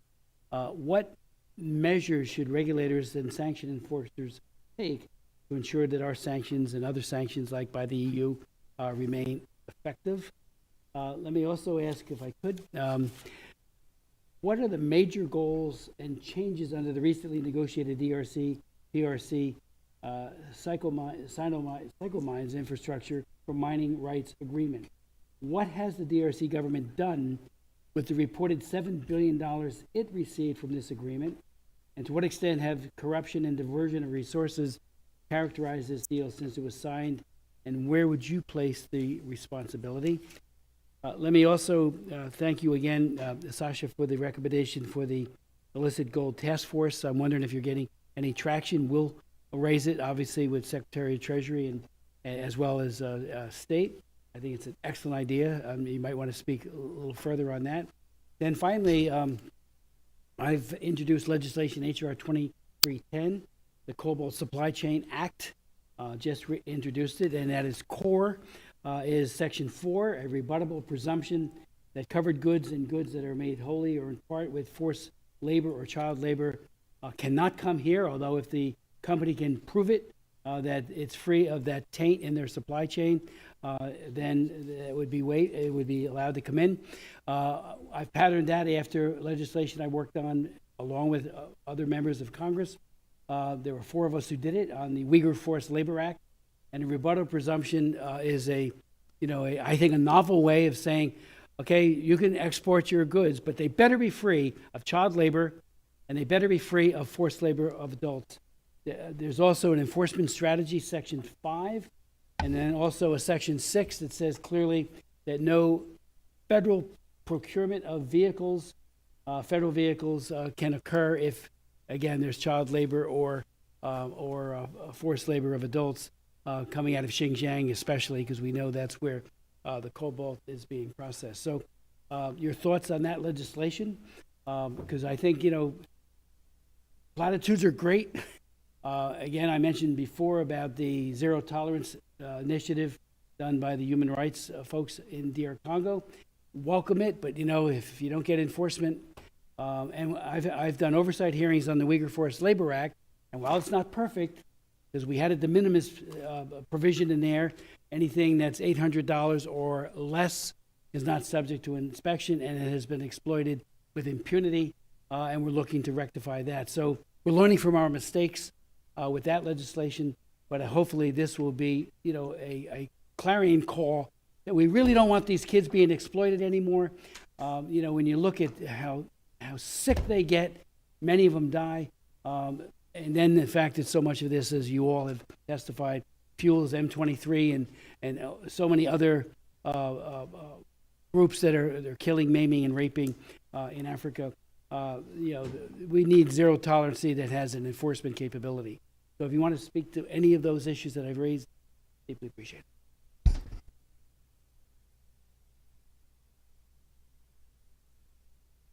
I'll start with the one that was directed to me, and then we can sort of maybe divide them up. Regarding the gold task force, there's illicit gold coming out of the DRC, out of Venezuela, out of Central African Republic, out of Sudan, and yet, like I said earlier, China is buying it up, hand over fist, and potentially going to establish a new currency which threatens our own. So we need to take bolder action to address this, and the U.S. government, I think, is well primed to be in a good position on that. I think a couple things that would be important for this task force. First of all, set up a interagency coordination body such that we can coordinate with industry, especially through FinCEN, to talk to banks more, to have a banking roundtable, et cetera, and then investigate and sanction the whole networks. We did a whole 6-month study on sanctions, and they're most effective when they really go after the networks. It's not just a one-off initiative. You start out with the smuggler himself, but he runs a series of shell companies. Then there's a refiner, then there are officials that work with them. Once you go after that and involve multilateral sanctions, European Union, even the UN if possible, that can have a very important impact. And then the private sector needs to play a really important role, in coordinating here. So, banks need to enhance their due diligence on monitoring of gold suppliers, and the industry also should coordinate this new gold bar integrity initiative with governments, so that there can be some cross sharing of information. I really think that having a central task force in the U.S. government that can address these various aspects could be very important. I'll over to you guys for those. Thank you, Mr. Chairman. I will go ahead and answer the Chinese barter system. What's interesting, so there were a lot of deals that we saw, like you can see with the Kabila deal for infrastructure for minerals, where they got copper and they were supposed to do minerals. When the government when the government of Tshisekedi came into office and they audited that deal, it was a barter deal. Okay, we'll build your infrastructure, you give us the copper. But there were no enforcements, no accountability measures. And what happens is they can mine unaccountably, and the government of DRC can do whatever with the infrastructure funds that were supposed to be put at disposal and work. So this barter system happens through either state-to-state deals, banks, local banks that are being established in the region are facilitating a lot of non-dollar transactions, which evades the U.S. dollar system and sanctions. Then, since we're on the topic of sanctions, how can we ensure that sanctions remain effective? I think it goes along with his with Sasha's recommendation of an illicit gold task force. I would add the OFAC licenses, which is already existing process. What that will do is it will gather data that can be actionable, live data. Because what's happening is, to apply for a license for OFAC, they would have to regularly share data of their gold trading activity. And this data will inform the OFAC, the illicit gold trade task force, of trends. And that's right now, the enforcers of sanctions are flying blind, really. They're trying to keep up with what everyone's doing, who the trader's doing, what's the new refinery, what's the new name, and all that. But I think that'll be helpful with making sure that sanctions remain effective. And then on HR 2310, I think this is a breath of fresh air. What I'll do from my side, from the industry side, I'll encourage, I think we need to educate industry participants to know that it's not like a new regulation, something that they're not already doing, but what it is getting more details. And I would actually recommend for Section 6, if we could include weapons, procurement weapons. Now, you might have that might be a whole lot of a whole nother storm, but if you want to make it effective, because the reason why cobalt and lithium and all that is available is not only just commercial technology, but also weapons technology. So if you could include in Section 6 of HR 2310 weapons, I think that will be a headliner also. First of all, thank you, Chairman Smith. I really agree with the panel, Sasha and Terry. I'll just maybe add, I think one thing in terms of ranking. I like to think that Western companies are way better in many ways, because of course it's not perfect, but at least we tend to care about issues like human rights, human dignity, fighting corruptions. It's not always easy, but at least we try, Yeah, and I like to think that Western companies see some kind of collaboration from these African countries, particularly the Congo, so they can meet at least somewhere to have some kind of a compromise along those lines. I'll not name any companies, but I work with maybe 2 or 3 companies who they run into some serious problem in the DRC. Part of it was because maybe the moral standard was a bit high. Anyway, commenting on the CCP, how it's fueling conflicts groups, I'll refer to the recent UN reports. Not actually the recent one, but most of them of the past 3 years, I think. If you go to the appendix and with really overwhelming evidences, I mentioned this company Norinco, which has been supplying weapons basically actually to all the sides. Here's the thing. I like to think that the CCP will at least try to put some kind of guardrails, mechanism to say, hey, where these weapons are going, and here's the thing. And especially because we're in a situation where the MONUSCO is getting out of the DRC with serious concern of leaving a security vacuum behind. We know the FARDC is not yet there to assume this kind of responsibility. Secondly, the UN, I think if I remember well, 2667 resolutions removed the arms shipment embargo to the DRC.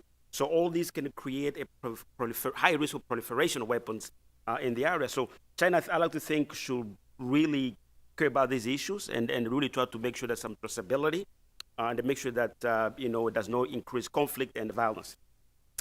Sikomin, Terry already mentioned that. I think it was a great initiative, but the implementation was just a disaster. Over the past maybe 15 years, I think, it's been along those lines. It's very hard to see how those kind of agreements benefit the average Congolese person. Poverty has increased, unemployment remained high, and sadly as well, the Felix Tshisekedi came in, tried to do some money revision, but we heard some payment were made. I think credible report, the recent by the IGF, the Inspector General of Finance. But where the money went, it's hard really to trace it. And I like to think that it's probably one of the reasons why we are seeing this dissatisfaction or disconnection between the Felix government and its populations. Because the people are hearing all these revenues, but they're hardly seeing them in their daily lives. And I fully support the Global Supply Chain Act, sir. I'll just insist on enforcing these laws. I know it's tough, hard, but I think that's one of the heavy work we have to do. We have to deploy all the necessary resources possible, learn from past mistakes. You just mentioned, we have to learn from what did not go well, upgrade those kind of policy, and where there are shortcomings, how we can do better next time and moving forward. Thank you.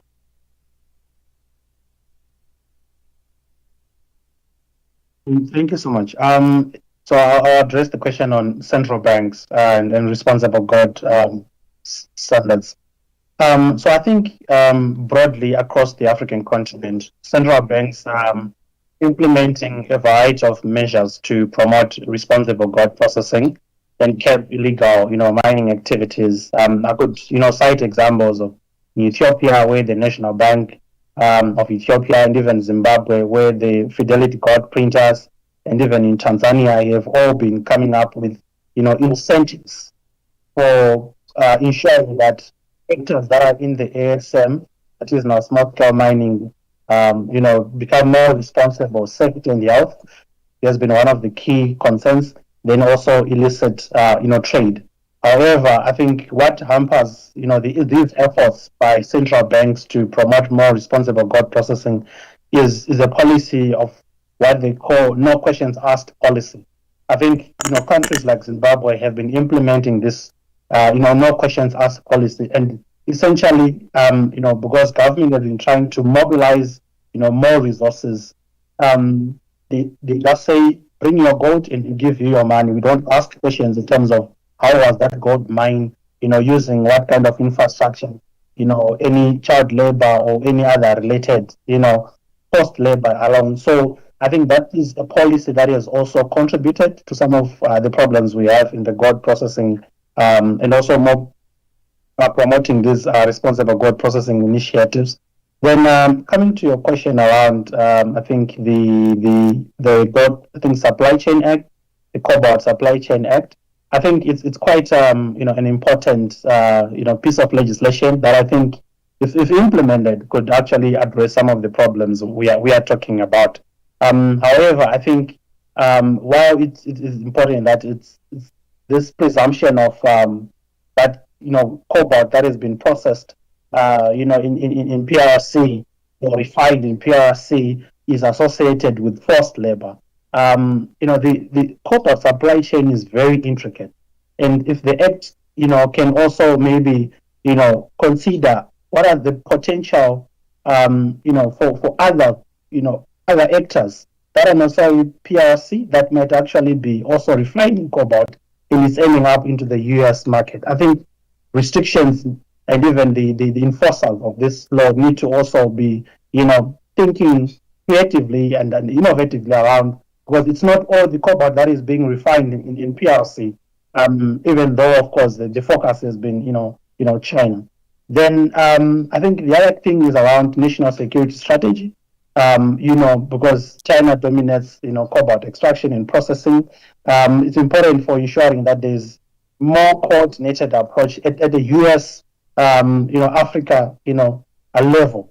African governments, as I mentioned earlier on, are all looking for investments that are going to be value-adding product on the continent, and that is a big opportunity that U.S. can also actually tap into and set up those refining and processing facilities on the continent. It creates jobs, It also creates the investments more secure and even, government buy-in. So I think we need to think strategically and ensure that whatever that we are proposing is going to allow, lasting solutions and benefits for both Africa and the U.S. Thank you. Thank you very much. Ms. Kamlager-Dove. Thank you. I want to thank the chair and the ranking member for allowing me to participate. I am no longer on this committee and I miss it. And I want to thank the witnesses for being here today. And also want to just thank the committee for making an accommodation for us to have a witness virtually, because not all committees do that. And I appreciate the chair for holding this hearing to address human rights abuses in the DRC's mining sector perpetuated by Chinese companies, but also by broader issues of corruption, impunity, and lack of economic opportunity that U.S. assistance should address, and was grateful to hear some of the earlier discussions about financing. But the other reality is that right now Africa does not have a partner in the White House, just by the very nature of dismantling our global foreign aid architecture and pulling back on key areas of engagement, something that China and Russia are applauding. There has been a zero Africa policy coming from this administration, and a belittling and a marginalizing of the continent, not just with its challenges, but also with its opportunities, and the global relationship that the continent has, not just with us, but with our allies and also with our adversaries. We talk a lot about exploitation, but there will be far more exploitation happening without any aid, because rapings and killings and exploitation happens when there is no food, when there is no medicine, when there is no hope. That is just real, regardless of what continent you are on.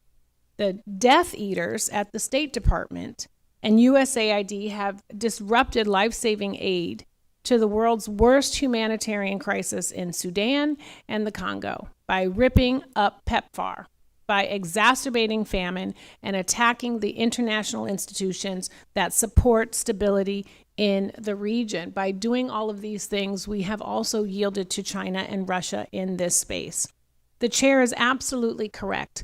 Platitudes are great, but engagement is more meaningful. And you cannot have engagement when you are not present. You cannot have engagement when you are not offering support and assistance.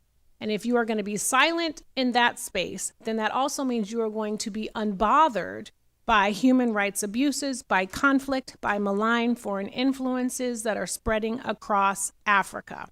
And we can dangle as many mineral deals in front of folks as we want. But if you don't think that Africa is worthy, if you pay limited, if any, attention to the continent, if you siphon away and stop resources going towards the continent, you are aiding and abetting what China is doing. And Mr. Nagaramo, and I hope I said it correctly, apologies, oh great, said, CCP should or could put up guardrails, but who's going to make them? Who is going to make them? And if we don't even care enough about Africa to stay involved, then what would be our benefit to making them? So it's just like we have to take the rose-colored glasses off and live in the real world. And here are my questions. Mr. Lesnev, in order to address exploitation in Africa's mining sector and pave the way for U.S. investment, what levels of sustained engagement and foreign assistance would be required from the United States? And is our posture on the continent currently conducive to promoting that? It was a great comment, and thank you for the good question. I think that as the administration considers where to refocus some of the aid that has been suspended. I would highlight a couple of areas. Number one is we really need to legalize the artisanal miners to help them legalize. These people are mining day to day, right? But they need a legal framework to operate. We had the same thing here in the United States in California, right? The rush of 1849, and the reason that we didn't have conflict minerals in California is because we had rule of law so people had property rights and legally enforceable contracts, etc. These are the things that are needed in the DRC and elsewhere on the continent, and there are things that we can do to support the DRC mining ministry, and help hold those accountable who are completely breaking it. Number two is much better support to the certification process, right? There is Mr. Smith, you mentioned the central banks buying. Well, the DRC set up a gold buying program the last couple of years that originally had UAE investment, and the Emiratis pulled out because the UN group of experts found that there were lots of conflict minerals in this gold buying program. It wasn't the central bank, but it was a similar setup.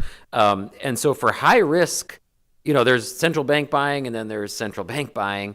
So for high risk areas like the DRC, it really needs to have proper certification on the ground. The governments of the region have agreed on a certification process. I was actually involved in Bujumbura when they wrote this thing, and we and some other NGOs advised on it. It's very good on paper. It has all these checks and balances, et cetera, but it's not being implemented well. And so that's where the Public-Private Alliance on Responsible Minerals Trade, there needs to be more support to that.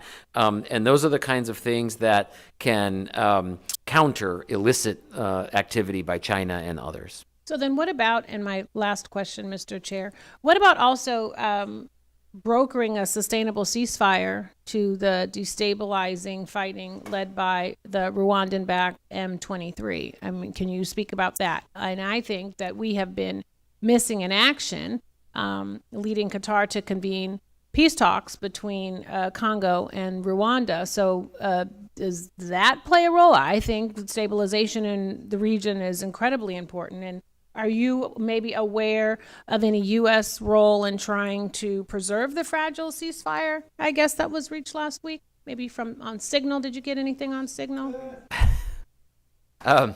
I think that the ceasefire was a nice piece of paper that was quickly followed by a Rwandan military advance to Kisangani, or towards Kisangani.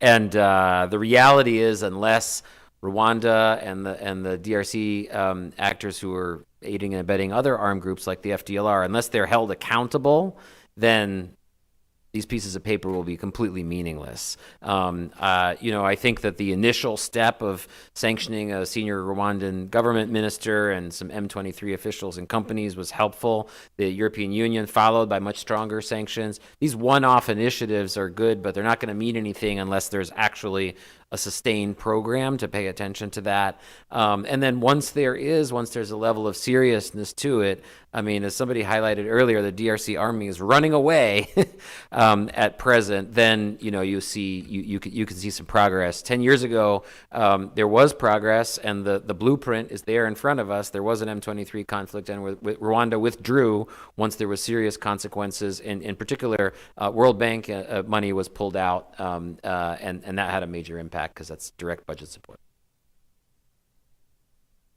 Thank you. Mr. Jackson.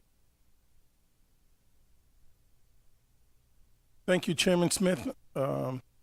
Thank you for your interest, your dedication, and your sincerity in trying to find reconciliation and peace and prosperity through this region. To my esteemed colleague, Congresswoman Kamala Dove, thank you for your insight. The Trump administration has embarked on a campaign against USAID over the last 2 months, shuttering thousands of U.S.-funded assistance programs across the globe. At least one of those programs aimed at improving accountability in the DRC's mining sector. The project in partnership with Enterprise EGC and Responsible Mineral Initiatives, RMI, aimed to ensure that the production and export of cobalt and other strategic minerals in the DRC met standards of social and environmental responsibility and traceability, and to address some of the complex governance issues that contribute to the perception of DRC as a high-risk investment destination. This program has since been terminated.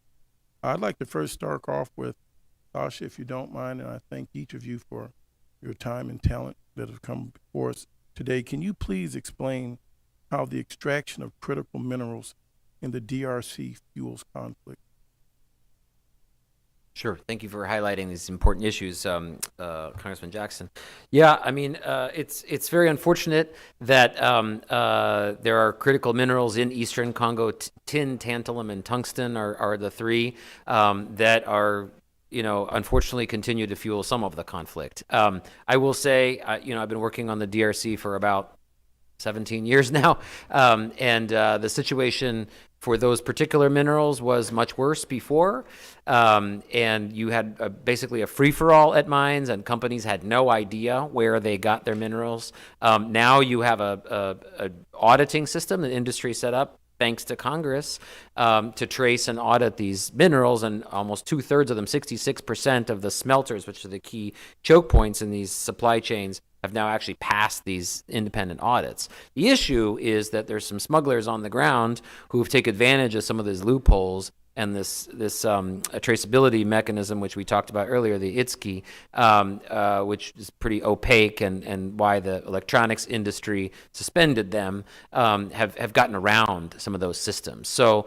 there needs to be better enforcement of the certification mechanism and some of these transparency standards, so that there can be a much better symbiotic relationship between the DRC, Rwanda, Uganda, etc., whereby there can be a peaceful trade. And there has been a peaceful trade for some time, but unfortunately, Rwanda and others, have stepped in to take advantage of some of that. But I do believe that can be restored, as long as there's real consequences for the illicit actors.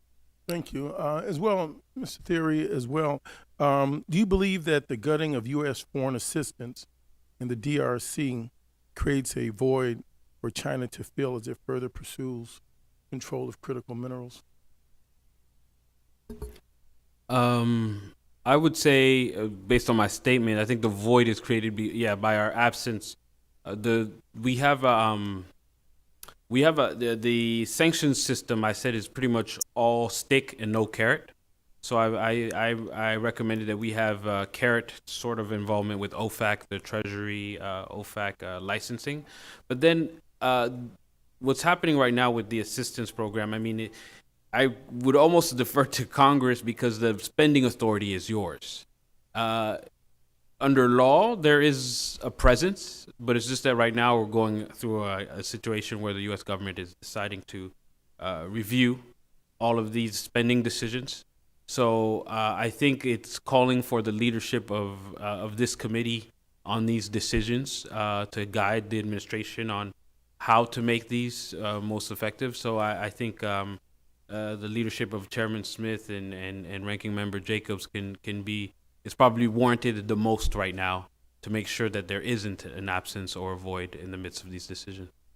Well, thank you, Mr. Theory. Again, I thank each of you, and I would probably add to that, for the record, there's been a gutting of this department. When the employees have been removed, life will go on. There will be a continuous void, and to rebuild what they've taken out in the last 2 months could take us 5 or 10 years. I'm trying to capture that intellectual talent and restaff these agencies. But then again, I'm honored to be here with my esteemed chairman, Mr. Smith, and again, thank you each for coming. Thank you very much, Mr. Jackson. Anything you'd like to add before we close? Because your testimony has been outstanding, incisive, and give us a blueprint for action. Thank you. Mr. Boer? Thank you. Thank you, and the hearing is adjourned.